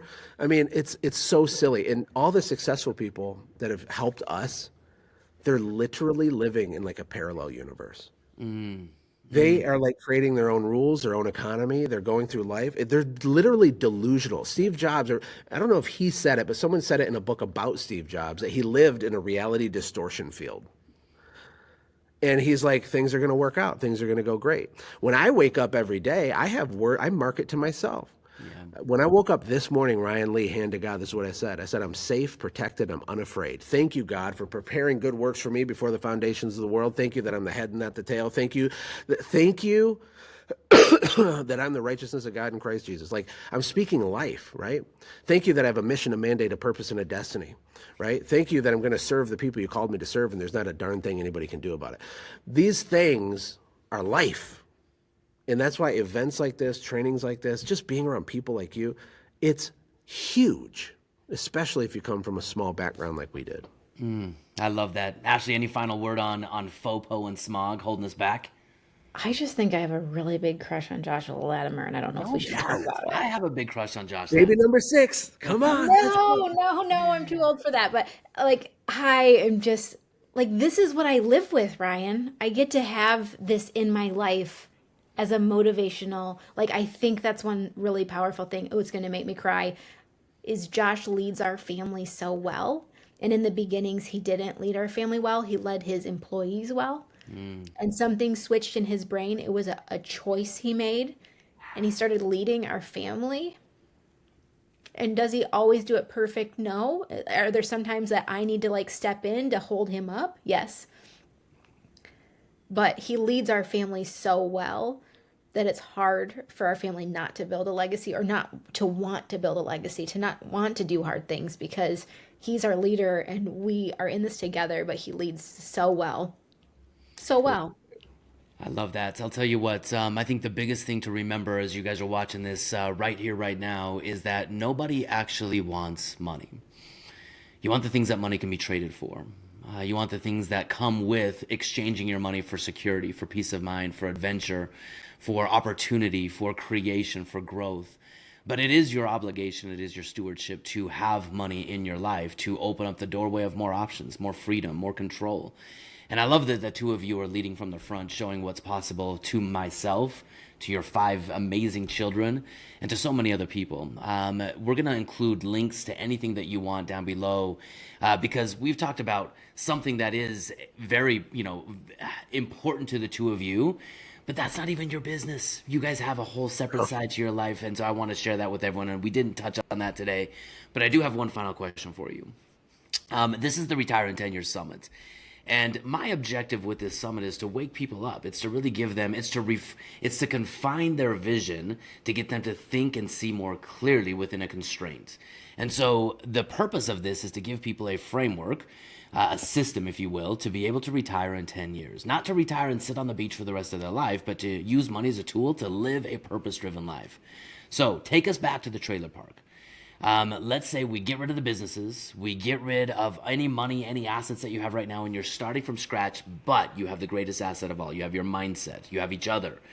And if you had 10 more years to start over, to make money, to keep money, to save money, and to invest. And after 10 years, you can never work for money again. And whatever you've earned and built during that 10 years has to support you, your legacy, your family, your lifestyle for the rest of your life. Give me the playbook, give me the framework. That is a juicy question. That's a big one. So I'm in trailer park. I have no assets. I can still have my brain. Yeah. But I'm also not allowed to earn income after that 10-year window, right? 10 years. You got 10 years to make as much as you can, but also keep and invest as much as you can. I mean, that's such a cool question. The reason I like that question is it imposes a constraint that actually is really powerful. Meaning, like, if we have to solve this problem in a fixed window of time, there's really only one way to solve it, and it's just irrefutably true. You have to use your skills, your mindset, skill sets, and your network to generate income, and you have to roll that money into income producing assets. Like, there is not another way. You're not going to save your way. Like, you can't just save a pile of money and hope it doesn't run out before you're dead. You have to flip it into assets. So there's going to have to be leverage involved, probably real estate for sure. That would be the way to do it, because anything else is going to require your time, your attention, your energy. The risk profile would be different. So for me, that's what it would be. I would sell things at a really high gross margin, and I would convince my family that it's totally cool to stay in the trailer park a little bit longer, and I'd start investing in real estate. That's what I would do. I would call you, because if I still have my brain, I'm like, I got to call Ryan. He's my real estate ninja guru master. And I can't think of another way. Because, for example, if your strategy was just to build your business and sell it, that is a way to, like, retire. But the risk profile is so different, right? Because, like, what if you hit that 10-year mark and you're not allowed to work again, but your business isn't sellable or liquid in that moment for a variety of reasons outside of your control? I don't like it. I don't like that. So I wouldn't want to build a plan based on that, because the timing would be weird. There's too many factors outside my control. So I think my final answer would be real estate. Would be real estate. All right. I like it. Well, that is a great final answer. Latimers, I love you. I appreciate you. I look up to the two of you. You inspire me as a father. And I'm grateful that you came and shared your light, your wisdom, and your knowledge with everyone watching this summit today. Latimers, thank you so much. God bless, and we'll be back on soon. Thank you. Bye. Thank you. Hey, thank you so much, Josh and Ashley Latimer. That has been incredible. So grateful to have you guys spend that time with us here. I'm already seeing so many guys in the comments in the chat say that we can't wait to rewatch that. And if you want to, right, you got to be part of the VIP and the VIP sessions. I'm actually not going to spend much time up here. I'm going to go ahead and bring up our co-host in just a second, because, as they opened up earlier, we talked about the problem, the literal mathematical impossibility of what it means to go use Wall Street to be retireable. You just can't do it. Right. And I saw someone actually post as well during one of our breaks, hey, thanks for illuminating the problem, but what do we do about it? And so what Ryan and Robert are going to come up right now and share with you guys is the shift, the single shift that you have to make. This one shift. It's very simple. You do this one shift, and retirability is inevitable. How many of you guys want to hear that? Okay, so they opened up and they really discussed the problem in the last time they were up here. Now they're going to go through and share with you there's a single shift, and this is the answer, and it's what solves all those problems. You actually can be retirable in 10 years or less. Sound good? Guys, let's go ahead and bring them up to the stage. Welcome to the stage, Robert Allen and Ryan Lee. Teach us the shift. Woo! All right, guys. All right. Okay. How's today been for you? I mean, it's been pretty phenomenal, right? We've had speakers, we've had mindset shifts, but now what we want to get into is we want to get into the solution, right? I think we've built up the problem. Do you guys all understand the problem? Yeah. What is the problem? Yeah, drop it in What there. is the problem? What did we just tell you that you have to do? What's the big problem we're trying to solve? Tell us in the chat. Yeah. Thank you, Brian. Brian says today's been incredible. Old rules don't work. Good summary, Brian. Old rules don't work, but the entire population is living on old rules. It's like flat world. They think it's a flat world. It's not a flat world. There's a whole new world out there. So that's what we want to open up for you. This is the trap that we've shared with you. And if you don't believe it yet, go back and watch day one, right? Go read the book, the first 4 chapters, go into the Launchpad course that comes with the book, calculate your numbers, and you'll see for yourself that it's impossible to retire ever, let alone in 10 years. This is the trap that you're facing. And if this is true, right? The main thing that I want you guys to understand, if all of this is true, then what is making it true? We kind of walk you through how the rules of money changed, but I want you to consider this. In our economy today, there are 4 wealth forces. These forces exist for all of us. They exist for Bob. They exist for me. They exist for Steve Larson, who was just up here. They exist for Scott Saunders, Eric Walton, Emily Hall, Zell Lee, Brian Vigil, everyone in the chat right here. They exist for all of us. So our recognition, our understanding, our acceptance of them, our independence, they just exist. Now, if they just exist, your understanding and your positioning with these wealth forces or against these wealth forces is what's going to make the difference for you. So let me give you an example of this. Let's say we have a plane. Okay, we have a plane, and let's say that we want to make a 1,000-mile journey, right? Pretty simple. Let's say our plane is capable of flying 200 miles per hour, right? We know the capacity of our plane, and because we want to fly 1,000 miles, we know the journey is going to take us 5 hours. It's a super easy thing to calculate. But on the day of our journey, if we get into our plane and on the day of our journey, if there ends up being a headwind, right? Wind blowing against us of 175 miles an hour, and if we're stupid enough to get in our plane and fly against this headwind, right now we've got a problem. We're still doing all of the work, all of the effort, exerting all of the energy and gas and fuel to fly 200 miles an hour. But if we're flying against a headwind, pushing back on us 175 miles an hour, how fast is our journey going? Right, we're only going 25 miles an hour, even though we're exerting the same amount of effort and energy. So our flight that was going to take us 5 hours now takes us 40. That's the problem with a headwind. And the economic forces, the 4 economic forces that all of us are facing, they're omnipresent in our economy, are these: inflation, taxes, interest rates, and opportunity costs. As I go through these, think about yourself, and more importantly, think about your finances, your money, your investments. Are these things helping you, or are they hurting you? Right? If you think about this, these are how the wealth forces work. And that's why I gave you the headwind example. For most people, the reason savers are losers is those 4 forces are working against them. For every step forward they take in savings and effort and energy and hope and desire and work, they're being pushed 1 step back. 1 step forward, 2 steps back. And this is why so many people are having such a hard time. And I want to share with you one economic force, because this economic force has been here for a long time. This is what Robert Kiyosaki saw in 1971. And this is why he said savers are losers. This is exactly why he said it. Inflation. Now, inflation has been way more present in people's minds these last several years. You know, with the COVID stimulus and all the things that have come out, money printing has been at an all-time high. But ask yourself this: Is inflation making you poor or making you wealthier? You know, before we got up here, Stephen, the amazing MC, I mean, gosh, give it up for Stephen. He is phenomenal. That capitalist pig, dude, he brings it. Man, he's awesome. He's awesome. But what he said is that you could get wealthy. I mean, I can't even believe those words came out of his mouth. You could actually become financially free automatically.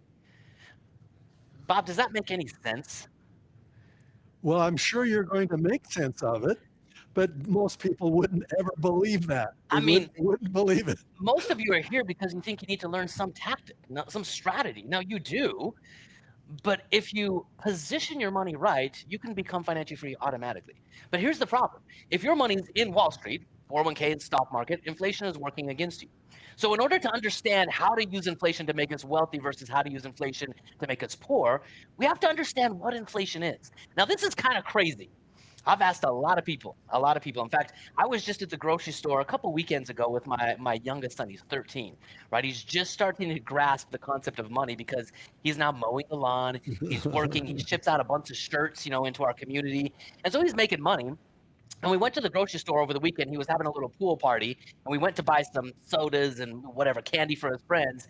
And I was like, Des, I'll cover half. You got to cover half. And it was $58 for like a couple of things. And he's like, Dad, I can't afford that. Like, how do you do this? Like, if that's all we bought, how much do groceries cost? And we had this whole 2-hour conversation on what inflation is. So I want to ask you guys, the astute financial people that are here for financial tactics, what is inflation? That should be a relatively easy question to answer for relatively smart people who deal with and interact with inflation every single day. But what the heck is it? Type it in there for me. What is inflation? What is inflation? Drop it, because this is what inflation is. Value of money is less to buy the things you want. Okay, I like that. Value of money. Brian, you're a good contributor. Devaluing of the dollar, says Eric. Devaluing of the dollar. Government printing money, banks fractionalizing lending. Stephen Clark is the best. Stephen Clark, I just saw your name. I love you. You are such an amazing guy. Such an amazing guy. So yes, you're right. These are all causes. These are all symptoms of inflation, and some of them are actually definitively on. But here's the reason that most people struggle in our world today. They understand the fruit of inflation. They understand the effect of inflation, but they don't understand the cause. Now, some of you who've been in my world for a long time understand the cause, but this is so important. When you factor in inflation, and we go back to the question that we had this morning, how much money do you really need to retire? Robert Allen, Robert Giver Allen. Yeah, he's got the best nickname. Ryan Donor Lee D. So the answer to this question and how much we need for retirement when we factor in inflation, it gets insane. It gets crazy. Now, the Federal Reserve, right, the ones who are supposed to govern and monitor and control inflation, secret, they're the ones who create inflation, but we'll get to that in just a minute. They want you to believe that this is inflation. They actually have a target this is their website. They've tracked it, right? This is when inflation was spiking, and they wanted us to believe that even though it was spiking, it was only 7 or 8 or 9%. It's not that bad. Chill out. And now Donald Trump's getting on and bragging. We're down to 2.6%. But as you think about the cost of your life, how much housing costs, how much food costs, taking my 13-year-old to the grocery store, buying $58 worth of sodas and candies, is it 2.6%? Is that really what it is? But let's just kind of run some math on this, because this is important for you to understand. If inflation is part of the equation, which inevitably it is, we're going to use a very simple calculation to calculate how fast or how long it takes for the cost of your dollar, for the value of your dollar to go down, or more effectively, let's say it this way: how long it's going to take for your desired spending to double. If I want $120,000 of lifestyle today, how many years down the road at 2.6% inflation is it going to take me to have $240,000 of spending to give me the same lifestyle as $120,000 today? Okay, so if this is true, here's what we're going to do. We're going to use this calculation and figure out how many years it takes to double the cost of living. I'm going to round it up to 3%. So if we believe the federal government, and this is what we're all taught, that inflation is 3%, if we believe that the government is truthful with us, then every 24 years, your cost of living is going to double. It's going to cost you double to go out on a date, to travel, to buy a car, to buy a house, to fund medical bills, double, okay? But is 3% really the inflation rate? What do you guys think? Do you guys really believe 3% is the inflation rate? What do you think it really is? This just- now brings us to the root of the problem. The root of the problem, the effect is prices rising. We know prices are rising. And when people talk about prices rising, they're talking about what they think is inflation, but no one addresses the root of inflation. The root of inflation is the increase in money supply. Now I'm going to give you my simplistic way of understanding this. Okay. When I was growing up, I got some of my family on here. My mom used to buy Kool-Aid, right? And I would invite all my friends over. We'd play basketball, football, Tecmo Super Bowl. We do all this stuff. And we had my parents, they were super amazing with budgeting. They were amazing. And we had 3 Kool-Aid packets to last us for the month, right? And if it got to the end of the month and we were out of Kool-Aid packets, what did we do? We would just dump more water in the jug. Same Kool-Aid packet, dump more water in the jug. Now, what happened when we did that? Well, the flavor would go down. Why would the same Kool-Aid packet, why would the flavor go down? Well, I added more water to the equation. I didn't have the optimal packet to water ratio, and the more water I added, the less potent my Kool-Aid was. Now, I want you to consider this. You can see this graph right here. This is from 1970, 1980, 1990, 2000, 2005, 2010, 2025. I don't know about you, but that looks like a pretty upward steeping line. And if we just factor in how much new money has been printed inside of our economy, the American economy, over the last 50 years, it's risen by 375%. There is 375% more money in our economy over the last 50 years than there was 50 years ago. Now, unless production has gone up by 375%, output, we've got inflation. And here's, if we take that and we just break it down by year, the average rate of inflation is 6%. The average rate of inflation is 6%, which means the cost of living doubles every 12 years. Bob, you're 75, 77. 77, yep. How much did your first house cost you that you moved into? $28,000. Where? Provo, Utah. How much would that same house cost you today? $500,000. Does that sound like Same 2.6 house. inflation? Same house. Same house. If it was 2%, that same house, your cost of living would have doubled twice. That's right. It should only cost you, what did you say? It was 26? 26. So it only 28. cost you, that's it, $80,000. But now it's 500. Yeah. So, and that's just with houses. There's a lot of the things that go with it as well. And, we kind of just assume, well, that's just inflation. That's just the way it is. We got to live with it. Yeah, but it steals money out of your life every second. And therefore, we need to have a way to stop that so that it doesn't take us down to poverty, which is what it's doing to everybody. Well, we can actually profit from it when we understand it. And let me help you understand this. Okay, this will be the final nail in the coffin. If we go back to the math that we did earlier today, the 4% rule, if you want $150,000 of lifestyle today at your age 40, then your cost of living is going to double about every 18 years. If I just take the average inflation between 6% of what it really is to what the government says, your cost of living is going to double every 18 years, which means you actually need 3.75 million. If by the time you're 58, you're going to need 7.5 million to give you the same lifestyle as 150. And by the time you're 76, you actually need $15 million to spend $600,000, which is the same as 150. Inflation warps reality. And this is why you're losing the game of money. But not only inflation, taxes, they're a ticking time bomb. You've been trained, taught, and educated to put your money in tax-deferred accounts, which means the government is taxing everything, whether they print more money or they tax you in the future. Interest rates are working against you. Most families can't survive, so their credit card debt just topped $1 trillion. That's bad debt. And then opportunity cost. Bob, you asked me a question. When I decided to get my money out of Wall Street, what did I have to do? You'd have to find another opportunity. I had to pay the ransom to get my money back. Yeah. I had to buy my money back. I was suffering from this right here. I read Bob's book and I'm like, holy crap, I'm going to buy real estate. Oh crap, all my money's locked up. I can't buy real estate. The only way I could buy real estate is pay a 10% penalty to get my money back from these.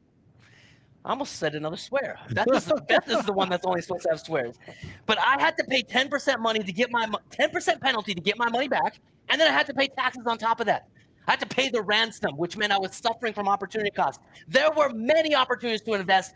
I couldn't do it. You guys understand the problem now.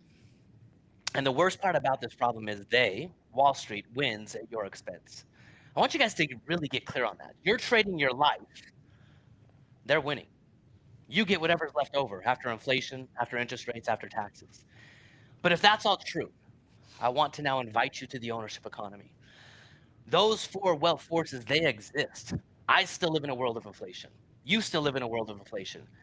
But Taxes, interest rate, opportunity, absolutely. They're constantly there. It's like the air we breathe. It's there. And the problem is actually the opportunity. That's the most amazing part about this. It's not like we're going to get rid of inflation. This is what this man saw when he said savers are losers. But if this is what this man saw, let me invite you to consider this. Okay, we have the same plane, 1,000 miles, same distance, 200 miles per hour. But what if on the day we get ready to take the trip, rather than having a headwind, we have a tailwind? Consider that for just a minute. I'm still doing the exact same thing, flying 200 miles an hour. I'm using all my fuel, all my capacity, everything I can possibly do. But now, rather than taking one step forward and 2 steps back, I'm taking 1 step forward and a giant jump forward. Because inflation, or the wealth forces in this example, are actually working for me. Did you see how far I jumped? That was awesome. Now my trip only takes me half the time. I'm going 375 miles an hour, exerting the exact same energy, using the exact same fuel. This is what happens when we turn the wealth forces to be for us rather than against us. And in 1971, this is what Robert Kiyosaki saw. Robert Kiyosaki saw that our game of money had changed. I'm not saying this lightly. It is literally a game. You are playing the game, putting your life on the line. You have to understand these rules. In 1971, this was a $20 bill. Now, you might think to yourself, what's the significance here, Ryan? Well, if you can see right there, there's a gold standard, meaning for every new dollar that they printed, they had to have gold behind it. It kept them in check from printing more money. Before this, savers were winners. Money was a store of value. I could put my money in a bank account, and 10 years later, I could take it out and buy the same stuff. Savers were winners. But in 1971, we, the American people, without any consent from the American people, were taken off of the gold standard. And you can see right here, it says Federal Reserve Note. Money became debt. It became an IOU. This is so important that you understand this, because before this, savers were winners. After this, savers became losers. As they were printing more money, inflation was making it. That's why it's impossible. You cannot be financially free when inflation is working against you. And I want you to consider this. The rich, whether they know it, whether they just fell into it, whether their parents did it and so they did it too, whether they were just naive, they know how to position their money with the wealth forces rather than against them. That's the only difference. The only difference is how you position your money. The rich don't save on Wall Street. The rich buy assets, and they own these assets on Main Street. Does this right here, Bob, look like my secret to generating multiple 6 figures of tax-free income? No, it doesn't look all that sexy. It's not super sexy, but to me, it's very sexy. This thing has been paying me for years. And Is this one of yours? it's one of mine. This is one of your houses. This is one So of my houses. what kind of monthly cash flow does this little guy spin off for you? Let's get back to that. I'll come back to the cash flow. The cash flow is important. Tomorrow I'm going to spend all day on cash flow. But here's what I want you to consider. All I want you to consider, I've owned this thing for 13 years. I bought it. Very little of my own money went into it. I'm going to show you the numbers here in just a minute. And over the last 13 years, I've just sat here and let rent come into my bank account every single month. That rent has paid back a mortgage. There's been some vacancy. There's been some turnover, little expenses here and there. But here's the real secret. All I've done is buy and hold this thing. And here's what happens when inflation is working for me. A home in 1950 to 1960 went from 7,000 to 12. That's exactly what Bob said. It went up by 71%. The cost of a home went up 71% over 10 years. I didn't have to time the market. I don't really care. I mean, I do. It sucks for everyone else. I just bought it and held it. Now, I wasn't alive in 1950. But from 1960 to 1970, the same median 3-bedroom, 2-bath home went up from 12,000 to 17,000. That's a 42% increase. The year the rules changed, the median price of homes went from 17,000 to 47,000. All you had to do is own a home for 10 years, and your wealth would have increased by 176%. It continues. 1980 to 1980 to 1990, 68% increase. 1990 to 2000, 51% increase. 2000 to 2010, 87% increase. Are you seeing a trend here? From 2010 to 2025, 123% increase. Today, it costs the average American almost $500,000 to buy a home. What if I was alive in 1950 and I bought this little home for $7,000? I used the bank's money to buy it. I mean, do a quick calculation for me. What's a 20% down payment on $7,000? Right? I have to come up with what? $1,000? I own a home. Okay, the bank finances most of it. I just sit there and let inflation grow my wealth automatically. Man, people come and they talk to me like, Ryan, how'd you do it? I'm like, I just bought that house.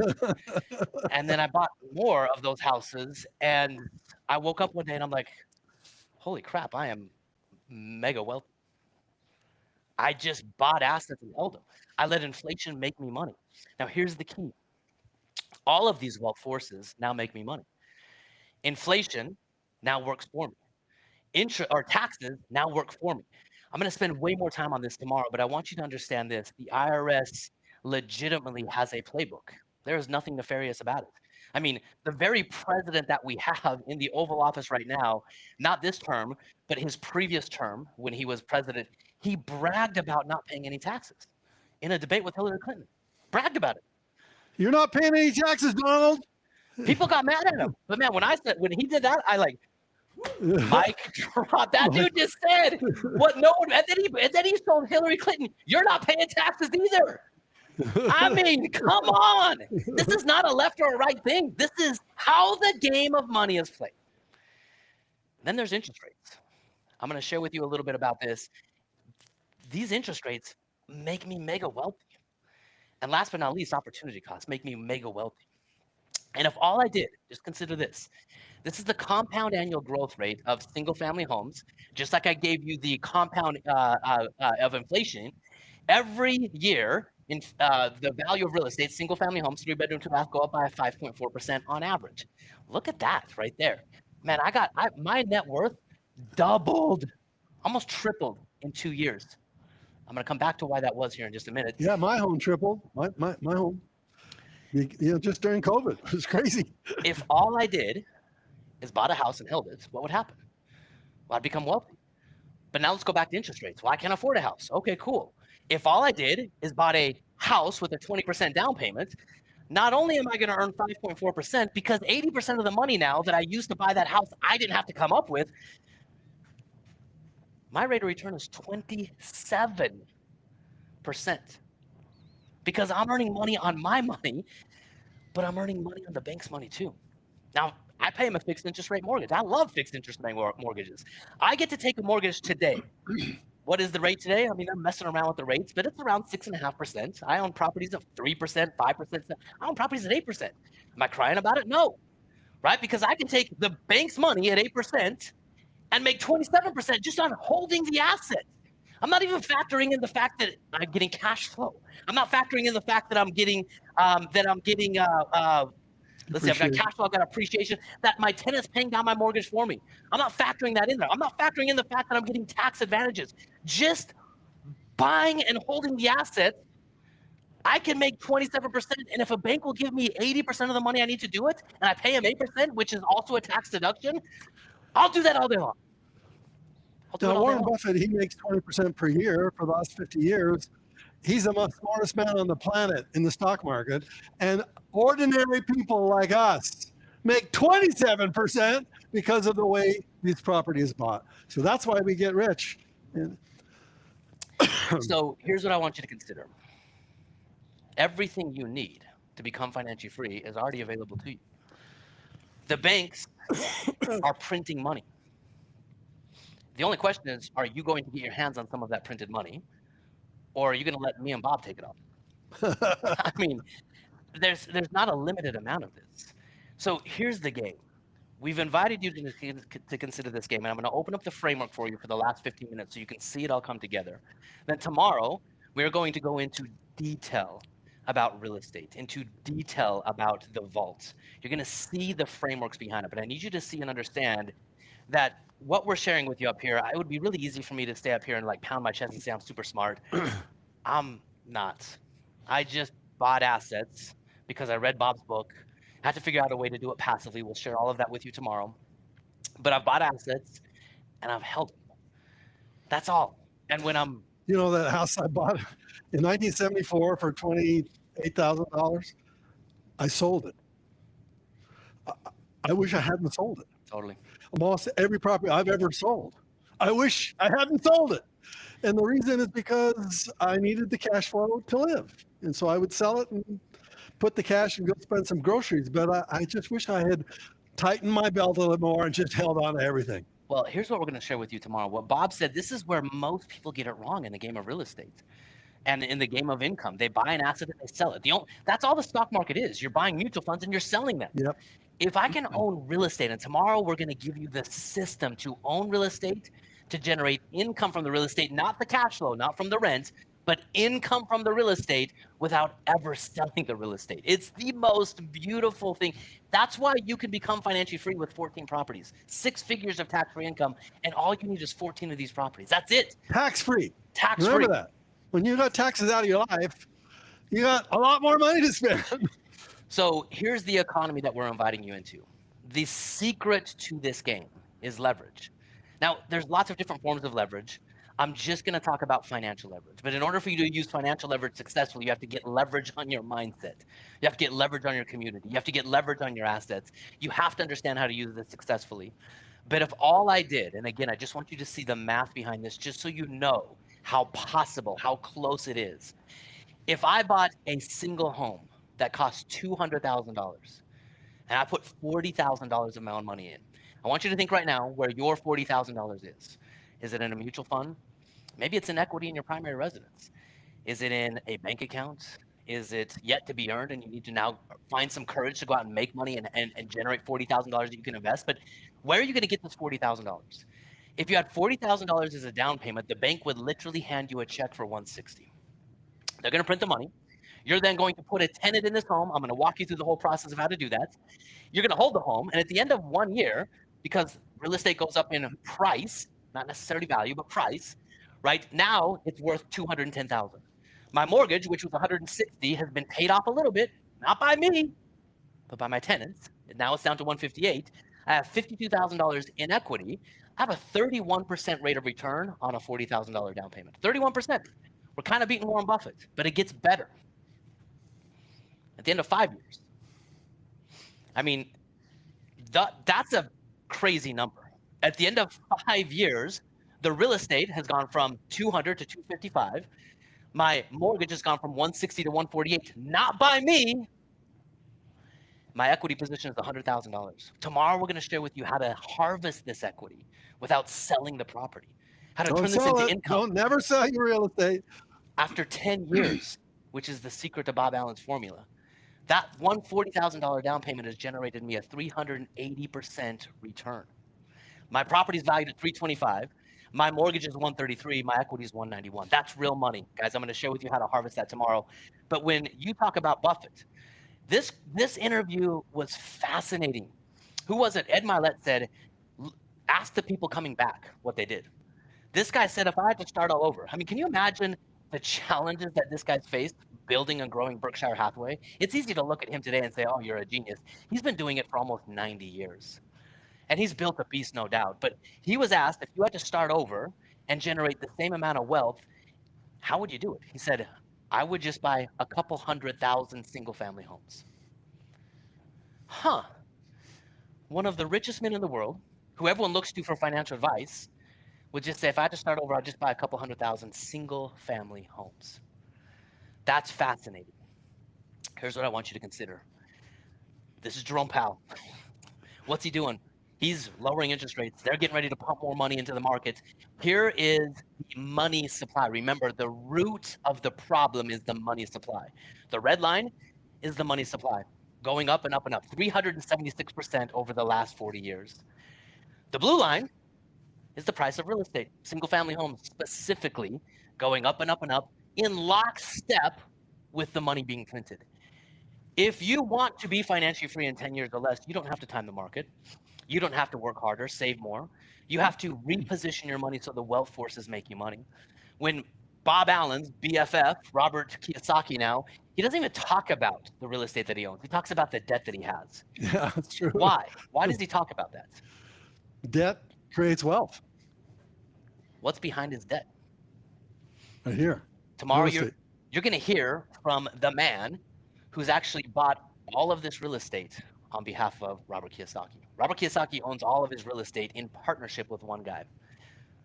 You're going to find out how Kiyosaki, why Kiyosaki brags about this, because behind his $1.2 billion in debt is a portfolio value at minimum of $3 billion. The banks have given him this much money, and because they've given him that much money, he's been able to put, do you see the correlation here?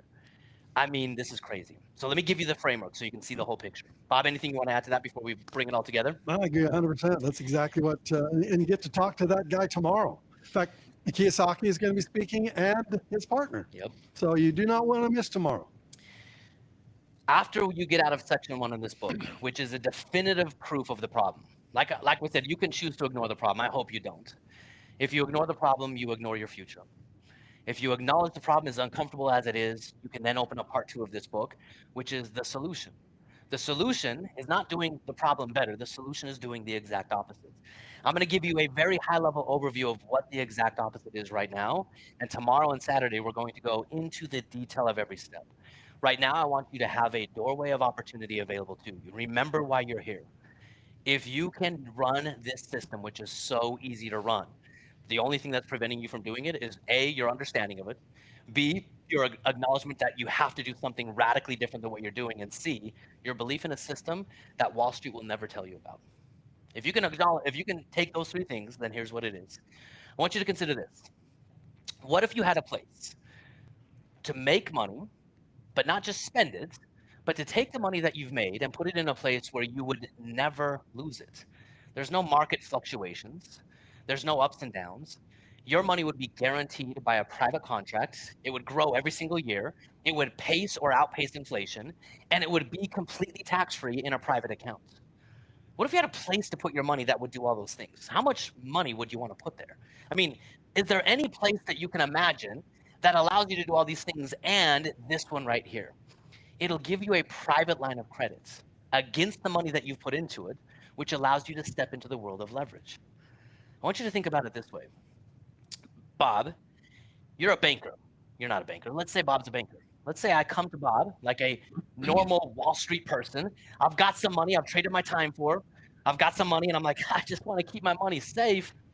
Bob, can I give you my money and put it in the bank? Absolutely. Put it right in this little vault right here. Bob, are you going to give me any benefit for this? I'm going to give you 0.5% interest. Oh, yes. Okay, 0.5. That's not bad, But right? it's safe. You'll it's never safe. It's safe. It's safe. Okay, I'm going to put my money in the bank then. Never lose Guaranteed it. by the government. Guaranteed by the government. I'll keep my fingers crossed on that. Bob, the bank's going to pay me 0.5 interest, 1%. Who cares what it is? What's he going to do with it? Well, first of all, when you give me the money, it's nothing down to me. And I get to take your money and I get to lend it out to somebody else for 7, 8, 10.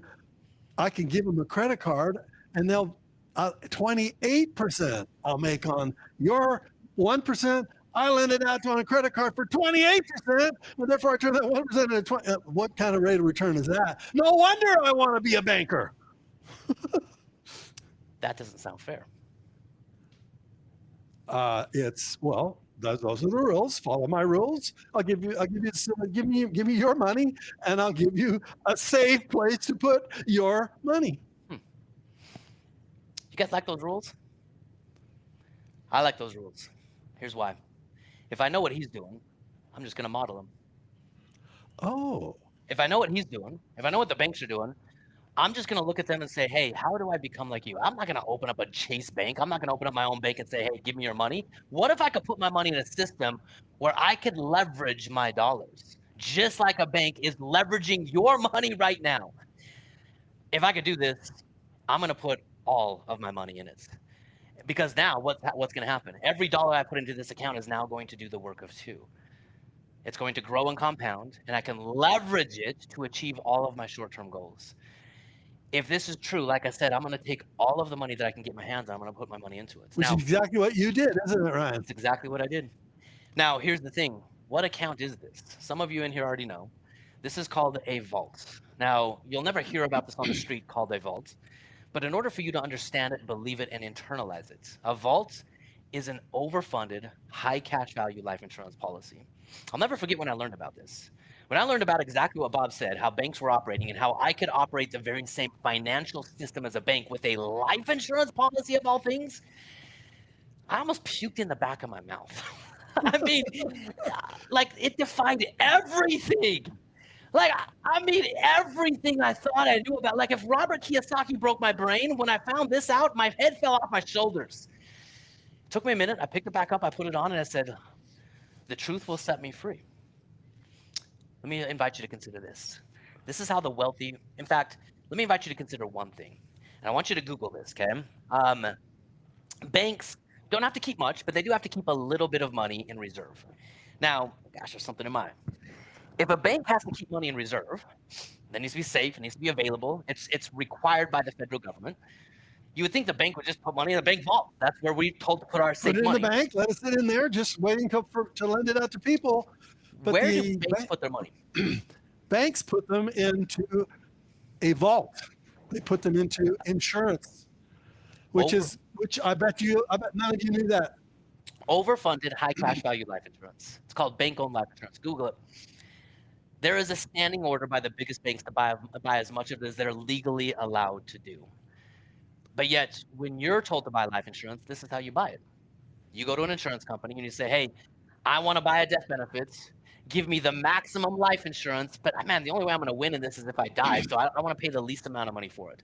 This is called term insurance. It's called life insurance. It's called whole life, whatever you want to call it. But here's the crazy part. Insurance companies are so good at what they do. They're not doing anything nefarious. But they pay out only 3% of the term policies that are ever enforced because they know how long you're going to live. That means you buy a term policy because you want to get it cheap, because the least expensive. Isn't that what they tell you? Buy term and invest the difference. Well, the only 3% of those policies ever pay out. 97% of those term life insurance policies expire. And it's because the insurance companies know exactly how long you're going to live. So what if I play the game completely opposite? Guys, we've been telling you the opposite this entire day. I want you to think about the opposite. What if I went into a life insurance company and said, hey, I want to pay the highest premium, the most money I can possibly put into this thing, and I want you to give me the least amount of life insurance for it? What? The total opposite? What the crap is going on? These guys are crazy. Bob came out of retirement for this? Come on. Well, here's what happens. All of that extra money, it's called overfunded. All of that extra money is cash value. This is how the banks buy policies. They overfund them. They put as much extra money into these accounts as possible because here's why. Their money is liquid. It's an open line of credit. It's guaranteed return plus an annual dividend backed by companies that have done it for almost 200 years straight. It's one of only 3 places you can put your money that eliminates taxes from your equation. It's tax-free. It's 100% safe, private, and protected. It's a future stream of tax-free income. I'm going to show you this tomorrow and on Saturday. And yeah, it gives me some life insurance too. Okay. Now, I want you just to step into this world with me. I have a liquid open line of credit that's private to me. What if you could turn every dollar in your economy, every single dollar? Because remember, what does your money represent? I'm just like you. I have to trade my time for money, right? I trade my time for money. I make the money that I make when I trade my time. I've got the dollar. Now what am I going to do with it? I want to put it in a place that it's going to grow automatically. So I don't have to trade my time for money anymore whenever I choose to do that. I have a vault now. I'm going to get a way better return than the bank. Bob was going to pay me 0.05%. These things are paying 5-6%. Now I'm going to use this line of credit and get a double return on every dollar I put in. I'm going to use the line of credit to buy an asset. So here's how the game is played. My money that I put in the vault will be growing and compounding every single year. Do you know for the last 15 years, ever since I took my money off of Wall Street, I have never lost money. I mean, I've never lost money. Now, again, am I bragging? No, I have a private contract that guarantees I'll never lose money. I just put my money where the banks put their money.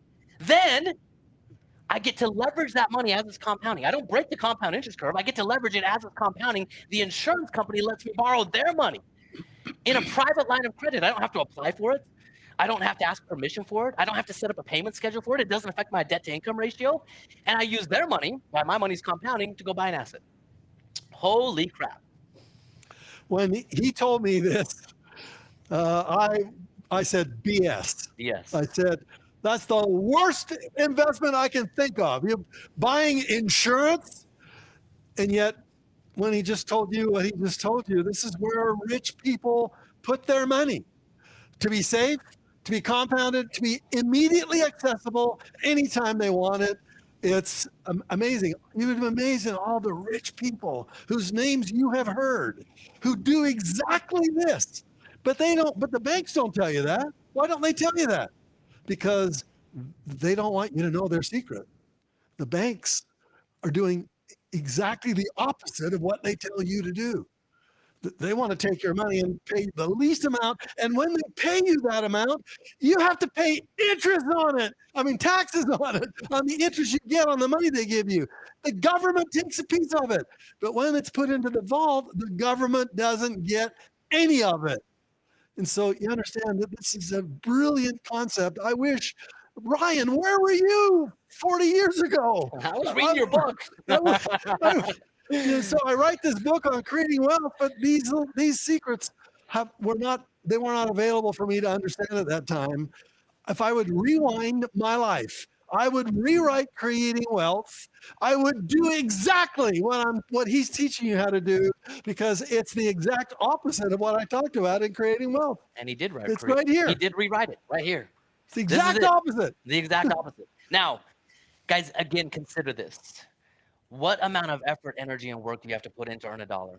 I get it. We've all done it. I know exactly what it takes to work. I love what I'm doing today, but man, there are days that it's work. There's days that it's work. If you're a business owner, you know exactly what I mean.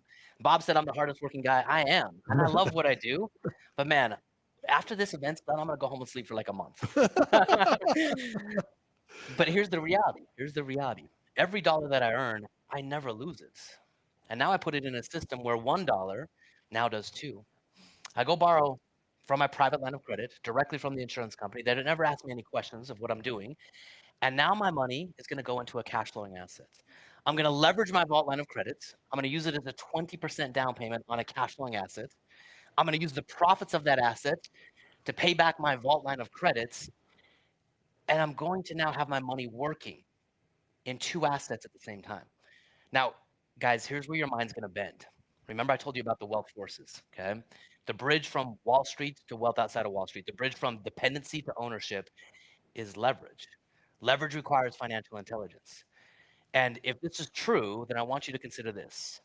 You can take $1 that you've traded your life for, your time for, and you can turn it into 5 with this system. Because now I'm going to take the 20% down payment that I got from the insurance company, and I'm going to go find myself a great turnkey asset, a great piece of real estate. Remember that little home I put up there for you? That's my asset. I've owned that plus 55 more for the last, I've been adding to this, but today over 50 properties. Why? Because it's the boringest way to make wealth I've ever found in my entire life. I'm so bored while with you my sleep. wealth. Yeah. Those properties are just going up while you sleep. But here's the crazy part. I take this property to the bank, and I want you to consider this. Many people who think about this, they think banks are evil. And when you get into the companion course, the Launchpad with this book, I'm going to give you there's a video in this companion course that will show you how banks came to be. I'm not going to spoil it for you today, but it will open you up to what's really going on behind the scenes. Once you see it, it will make your stomach turn. But I could deny reality. I could deny it, or I could accept it and say, look, if you're going to play me, I'm playing you right back. If you're going to put me in a position where I have to fight for my life, money is time, then I'm going to fight for my life, and I'm going to buy my time back, and I'm going to be independent of the rules that you set. And here's the game. Banks' business model is lending money. Think about this. If I went to Home Depot, do they want to sell me more shovels, more hammers, more lumber, or less? They want to sell me more. That's how they make money. If I go to the bank, do they want to lend me more money or less? More money. That's how they make money. So I'm going to go to the bank, And I can get money from a bank in one of two ways. Now, maybe I shouldn't broadcast this on YouTube. Maybe they're going to shut me down. I don't know. I can go into the bank with a gun, or I can go into the bank with a piece of real estate. Either way, I'm getting money. If I go in with a gun, it's not going to last very long. But if I go in with a piece of real estate, the bank's going to say, cool, 80% of whatever you need, boom, right in your bank account. I'm then going to go buy this piece of real estate, and here's the crazy part. I traded my time, my effort, and my energy for $1. That $1 is now doing the work of 5. $1 doing the work of 5. When we say retire in 10 years or less, this is not hopeful thinking. This is a system to use the economic forces to your advantage. If you can turn $1 into 5, do you think it might be possible for you to become financially free in 10 years or less? Heck yeah. And if you can turn $1 into 5 and do it over and over and over again, then here's how it goes. The first asset that I bought, it takes me a little while to generate enough profit to pay back my line of credit. But with 2 assets, I pay back my line of credit twice as fast. With 3, like today, guys, when I take a policy loan, it used to take me years to pay off my policy loans. Now, the insurance for the company, $40,000 down payment, is that what you mean? Yeah. You borrow $40,000 Yep. in your vault, then the bank and the insurance company gives it to you without even asking a single No question. questions. If you try to borrow money on a line of credit on your house from a bank, you know how hard that is. Hard. They're going to take appraisals. They're going to make you jump through all kind of hoops and still tell you no. But when you have the insurance, the insurance money says take it because we're backed by your life insurance. and I want to access the bank's money as much as possible. So my entire objective is to run this system, treat it like a snowball, get 1 house into 2, 2 houses into 3, 3 houses into 5, build this system, because every time I run the system, this is why it's the cogs going together, it moves faster and faster and faster. So how long does it take you to pay back the $40,000 down payment when you got your 50 houses? Months.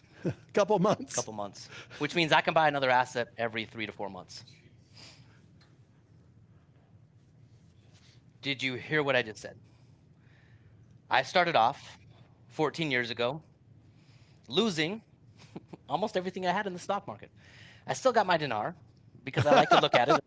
I still have it. I still keep it to remember. It literally reminds me, don't be stupid. Investing and speculating are 2 different things. When I put my money in the stock market, I'm not investing, I'm speculating.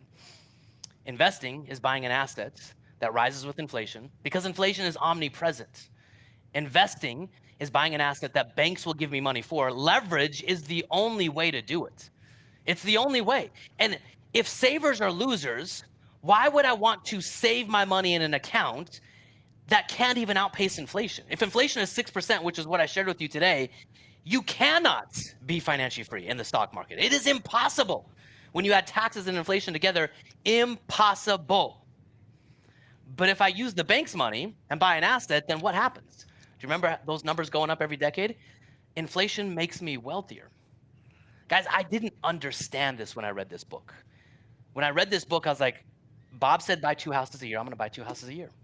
And because I'm a little bit of an overachiever, I bought 17 houses in 4 years. But it was only after I went from 3 and got stuck at 3 and realized I have to find a way to do this passively. I don't actually like real estate in the sense that if I woke up tomorrow and I was completely financially free and I could do whatever I wanted to do with my time, I guarantee you I wouldn't go find a property to fix, rehab, renovate, and deal with a tenant. That's not my version of financial freedom. But I need an asset where a tenant lives in it, paying off my mortgage. I need an asset that's rising with inflation. I just need someone else to do it. And I will gladly pay them well to do it because I get rich by owning the asset. That's what this book is all about. So now you understand the framework. Tomorrow we're going to put it all together for you because we have to see the end from the beginning. We have to see the end from the beginning.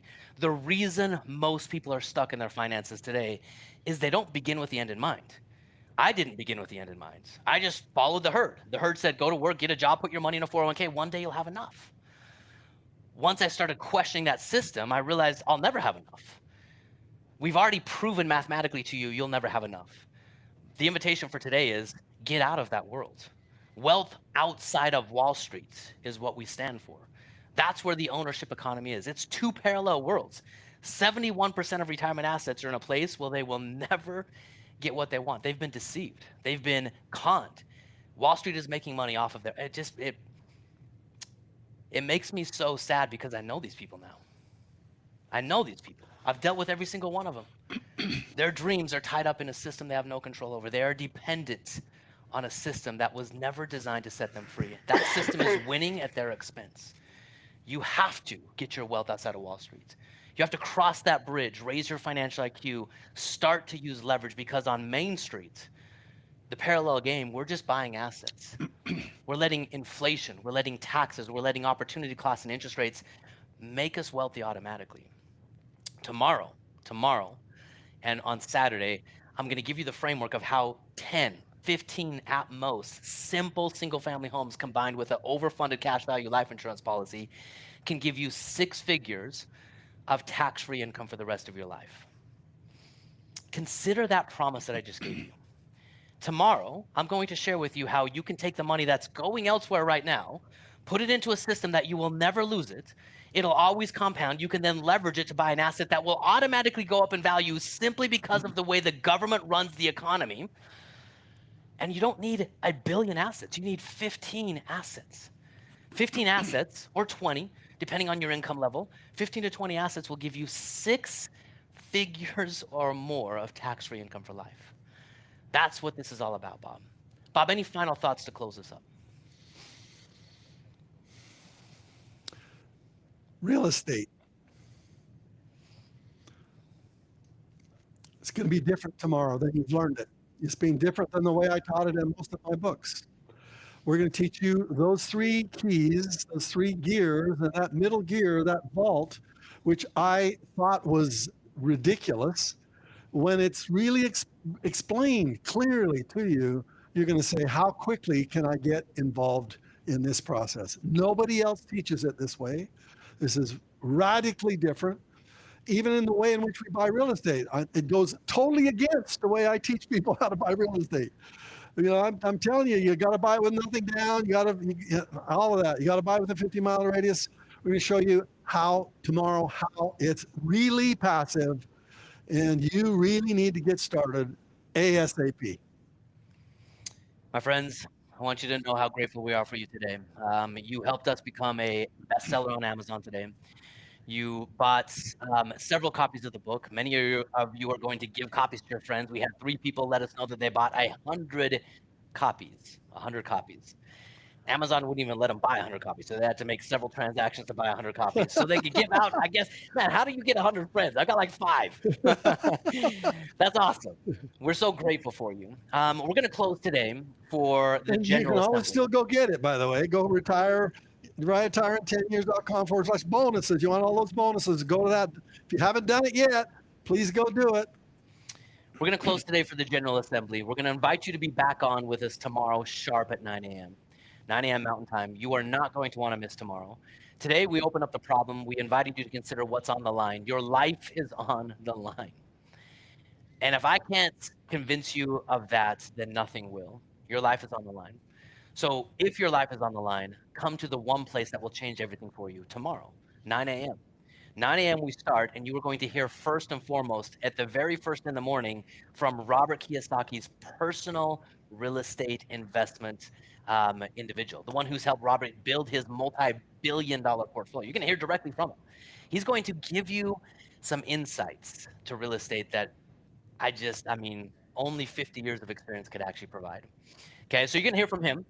Then we are going to have several experts on tomorrow, as well as Bob and I. We're going to open up more and more of this framework for you so you can fully understand how this system, it's not products, it's products in a very specific system can get you an outcome. And that outcome is buying your time back, owning your life, and becoming financially free in 10 years or less.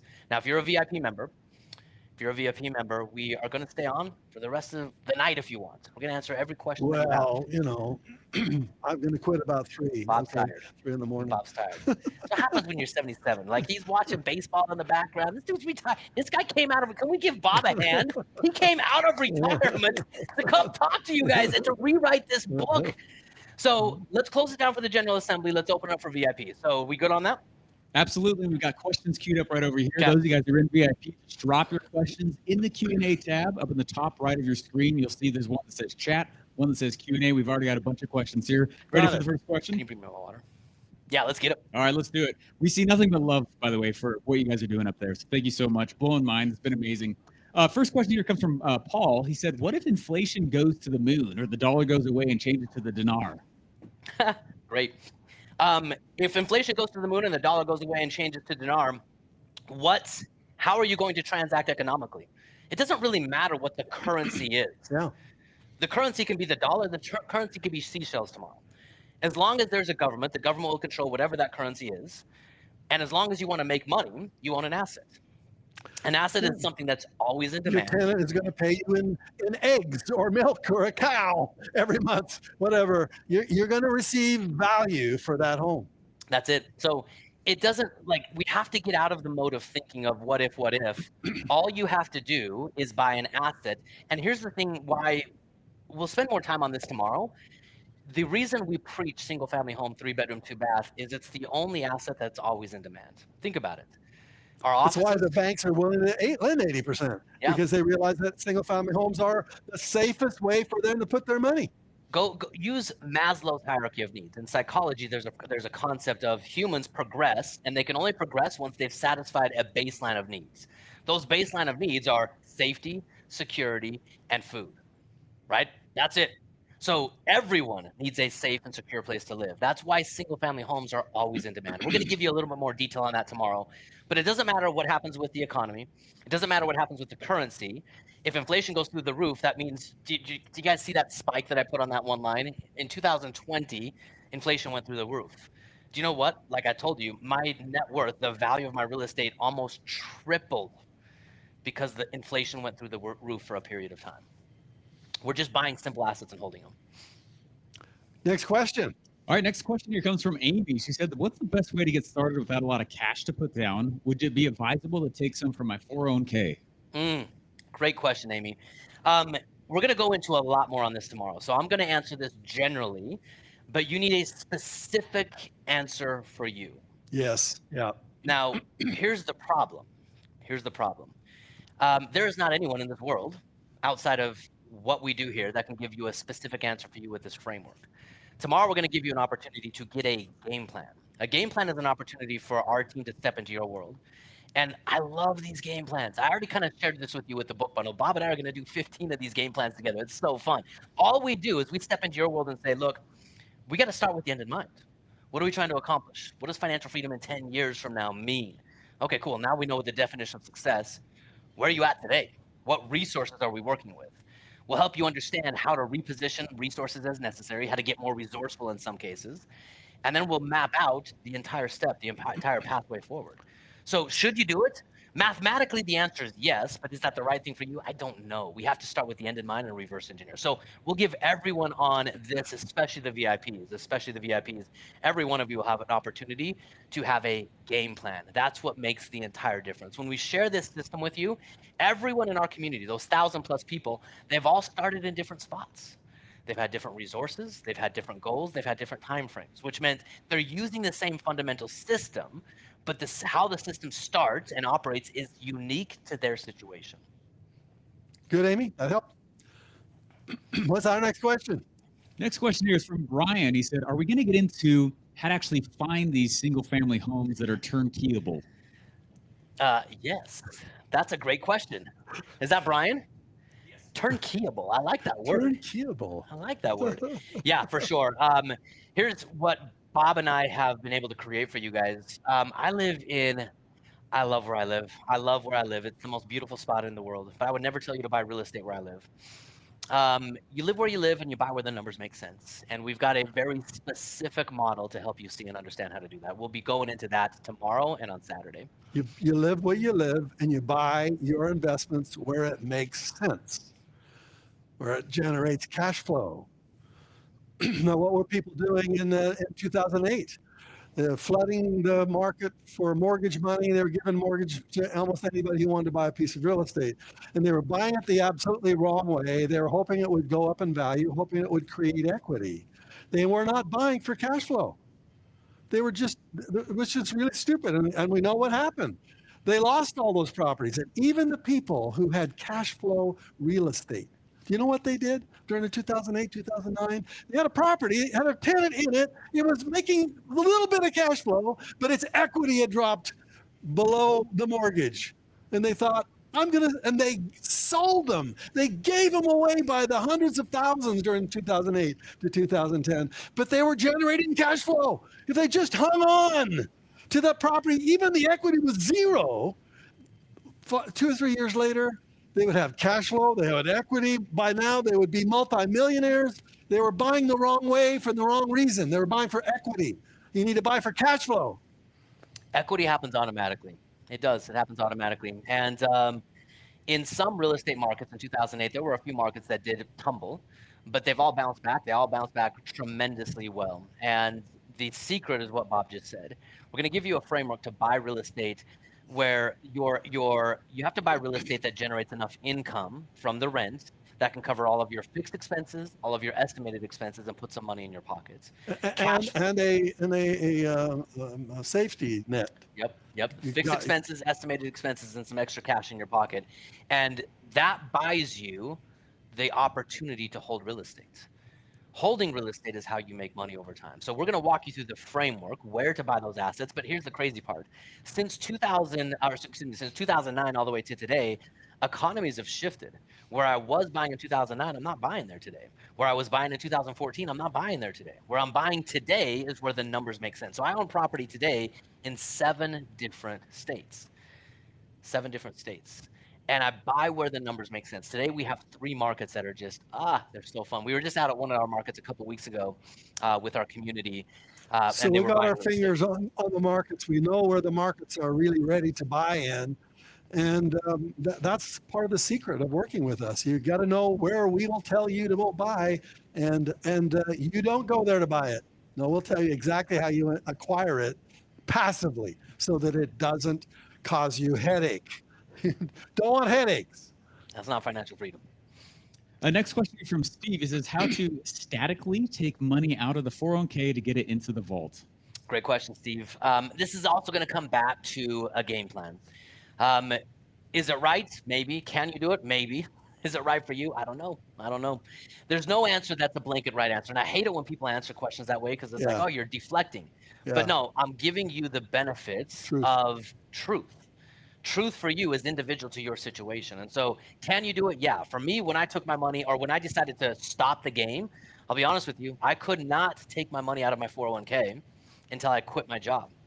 It's locked up until you quit your job. So I stopped my brokerage account and I took all of my money out of my brokerage account. I paid the penalty for doing that. I stopped my trading account. I took all of my money out of the trading account and then I bought real estate with that. I put it in the vault and bought real estate. 4 years later, when I said no to Rob and walked out, and I'm like, oh my gosh, that's amazing. I took what was left out of my 401k out and I paid the 10% penalty and the taxes to do it. So can you do it? Sometimes. Is it the right thing for you? Maybe. This is why a game plan comes to mind. A game plan, again, we're going to map out the end from the beginning, right? In a game plan, we're going to help you be absolutely laser clear. In fact, tomorrow, on Saturday, we're going to allow you to calculate your own numbers. It's so fun. You're going to build your own game plan. It's going to be amazing. But you'll see exactly what needs to be in place for you to have the financial freedom that you want. Now we have a clear definition of success. Then this is where the question gets answered for you, Steve. We have to get very clear about where you're at today. And then once we understand what your resources are, what your opportunities are, we'll make some suggestions of, hey, if I were king in your world for one day, here's exactly how I would do it. So Steve, maybe, and again, because you're a VIP, we'd love to do a game plan with you and for you. Next question here comes from Lisa. Is there a best insurance company to use for the life insurance, or are all companies providing the same service? Great question. It's a question I asked. Here's the crazy part. Again, the exact opposites, okay? Today, believe it or not, there are almost 700 life insurance companies. 700. Did you know there were that many? That's a lot of life insurance companies. Super profitable model. Out of those 700, we only recommend 8. Only recommend 8. Now, I'm going to give you the first answer to help you understand why so many, but why so few recommended. Answer number 1, okay? Answer number 1 of the ownership economy is I need to be in control of my money. Out of those 700 insurance companies, 87% of them are publicly traded companies, which means they make money and they answer to their shareholders first, people who own stock in them first. Second to their shareholders, then they generate profits for their policyholders. The answer to the shareholders first, second to the policyholders. We only use private insurance companies. They're called mutual companies. Now, you've heard of some of these companies. They're some of the biggest names, but you can't actually buy stock in them. They're mutually owned by me, by you, if you have a policy with them. So out of the 700 plus insurance companies, 12%, 13% of those companies are mutual. And out of those 13 companies that are mutual, there's 8 that are optimal for these type of accounts. Now, every insurance company offers some unique benefits and designs, so we don't just say, hey, this is the best company for everything. But we want a company that's going to give us maximum cash value, minimum death benefit, unfiltered and unrestricted access to our cash, and will allow us to function our own banking system. I have a policy with all of the companies we represent, and depending on your game plan, we'll make some recommendations for which ones I would recommend if I were you. Next question. Great question. Next one's from Brian. Are we going to cover using equity and assets to compound the leverage to acquire more assets? Oh man, that's my favorite part about this. Guys, I want you to consider this. Okay, I'm just going to give you a little insight to my story. I bought my first 17 properties, right? I bought them and then I quit my job. And when I quit my job, I had no idea I was going to quit my job and enter a brand new job coaching people on how to do it. But it was so fun. And for 3 years, all I did, I just poured into people. I just poured into them. And I was so busy pouring into people that I didn't buy real estate for 3 years straight. I didn't buy any real estate. Right. And so I had my 17 properties. And after 3 years of just coaching people and holding those 17 properties, I went back to my portfolio and I'm like, holy crap, there's a lot of equity in there. And so what I started doing is I started working with our preferred lenders and I started harvesting that equity. I started pulling it out, doing cash out refis. I pulled $2 million out and I doubled my real estate portfolio. I went from 17 properties to 38 properties. From just the equity in the properties you had owned. Just the equity in the properties that I owned. It was nuts. So yes, the best part, again, I'm going to come back to the beginning of the real estate side of things. The way you make money is buying the right property and letting time work for you. We're not trying to time the market. I'm just trying to help you get time in the market. And if I can get time in the market, time is going to make you wealthy. You're going to wake up 5 years from now. Remember that number I put up where you started off with 36% or 32, whatever it was, and then by year 3, it's 360%. 5 years in, most of our people double their portfolio simply by using the equity that was built up in their portfolio. So that means no more savings on your part. Your portfolio is now growing on behalf of itself. So yes. Next question. Next one is from Eric. Would you recommend just renting out properties or would you do Airbnb on them? Phenomenal question. Let's go back to the beginning. What is the purpose of financial freedom? Financial freedom is measured with cash flow, but it's experienced with time. There's no passive way to do Airbnb. Now, should you do Airbnb? Yes, maybe. Right? That might be a great way to make some extra money, but at some point we have to take your active income and turn it into passive income. Now, the one benefit that we do inside of our community when we're helping people build their game plans, once they get to a certain point, we do encourage them to own one Airbnb, just one. We call it a lifestyle asset. Now, I'm not going to get into all the nuances or details of this, but with owning one Airbnb, I unlock a whole new set of tax benefits. A whole new set of tax benefits. So unless you're trying to make more money actively, I wouldn't grow a portfolio of Airbnb. But if you are trying to make more money actively, yeah, Airbnb is a great way to do it. We just need to harvest the profits and turn it into passive income. Great question. Next question. Next question coming from Pratik. He said, for W-2s, do you recommend STR? It's not passive, but do STR and then convert into rental? When you say STR, are you talking about a short-term rental? I think you're talking about a short-term rental. So yes, I mean, there's 150 million ways to make money. Right? I love making money. Making money is phenomenal. However you're going to make money, whether it's STR, whether it's your job, whether it's a side hustle, whether we had an Uber driver that drove us over here that was like 8 years in the Uber game, Yeah, right? He works nonstop. And I'm like, dude, however you're going to make money, that's cool. We've just got to take whatever you're making. We've got to keep it. That's where the vault comes in. What if you could get wealthier? Guys, what if you could get wealthier every single year? I'm just going to open up a teeny little benefit for you, okay? In chapter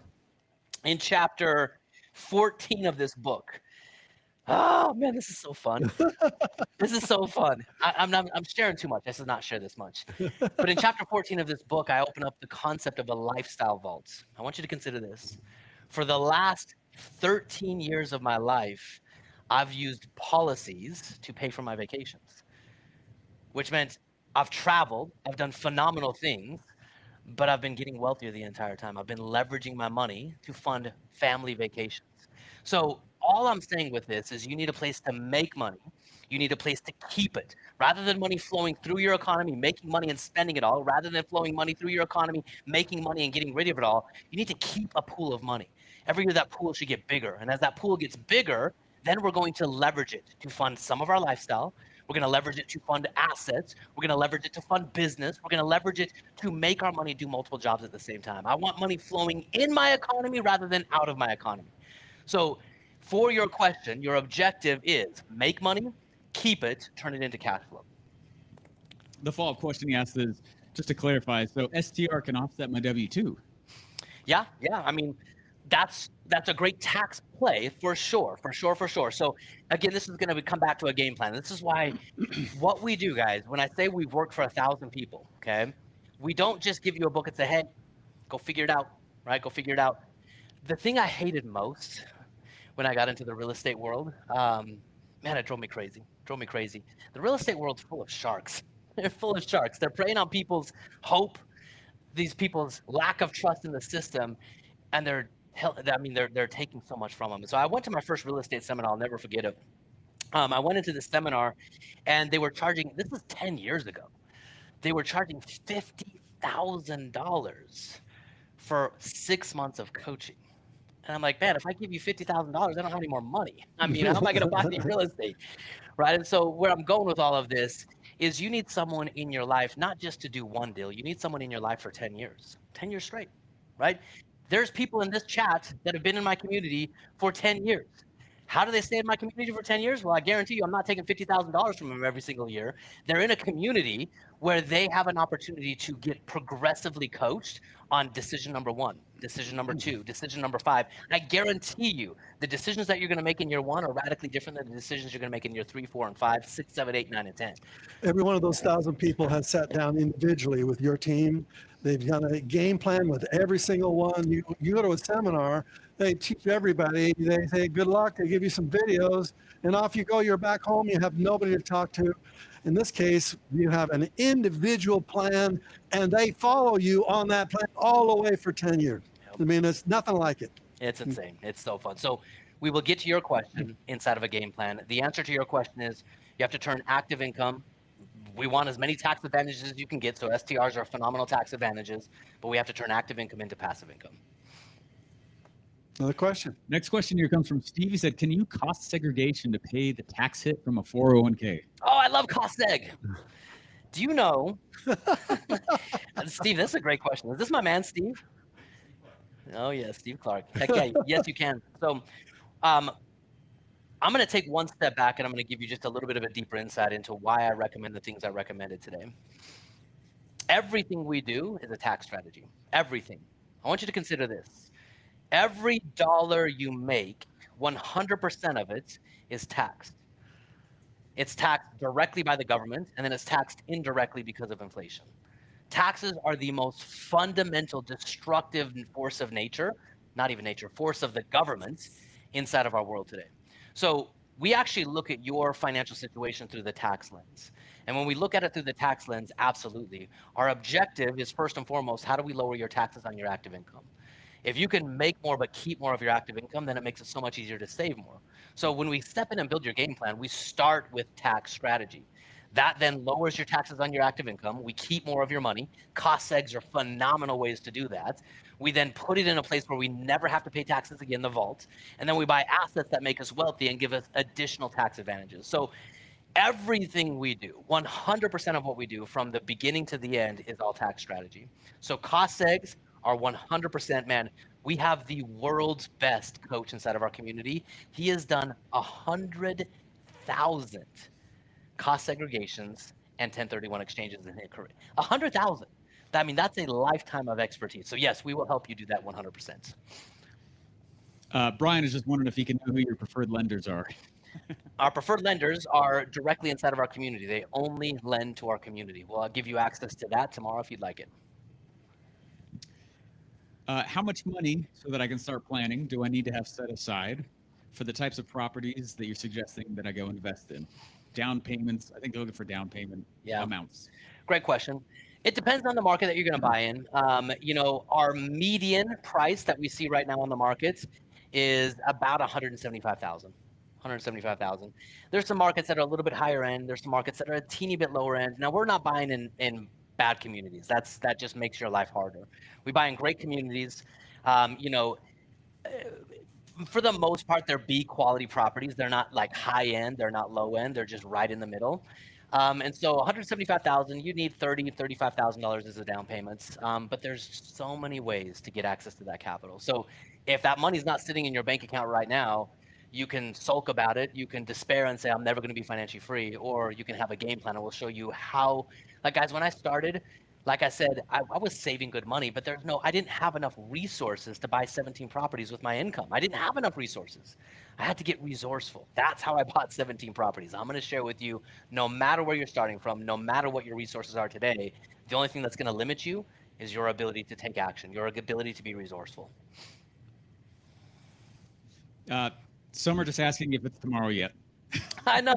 They want to know. That's what I'm saying. Is it tomorrow yet? I'm so excited, man.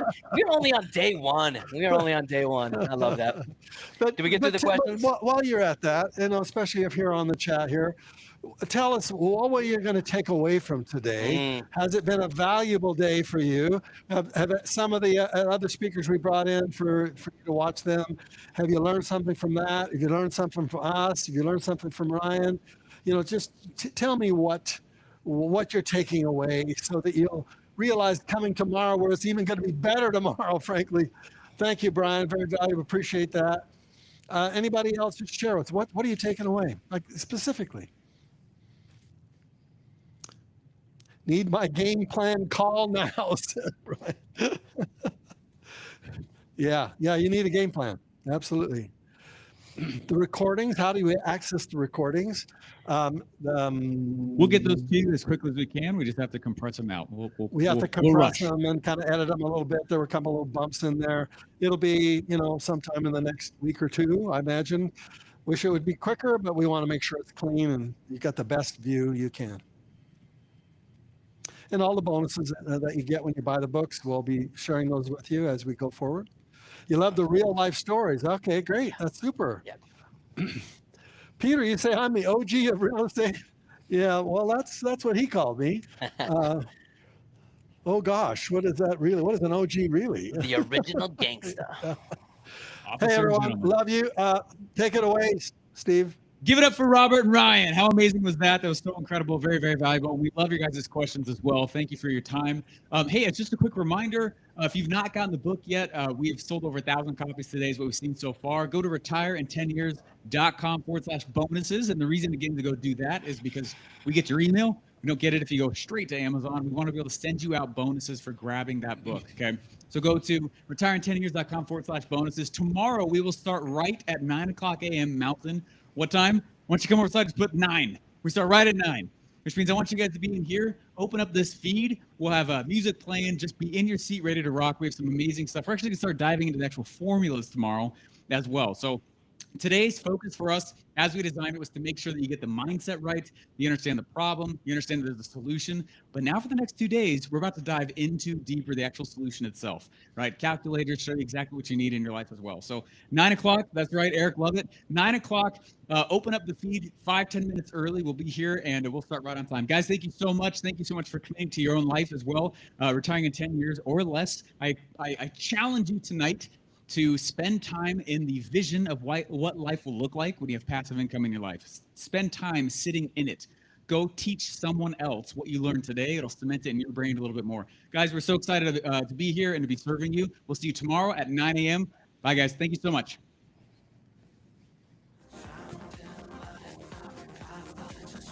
Phenomenal.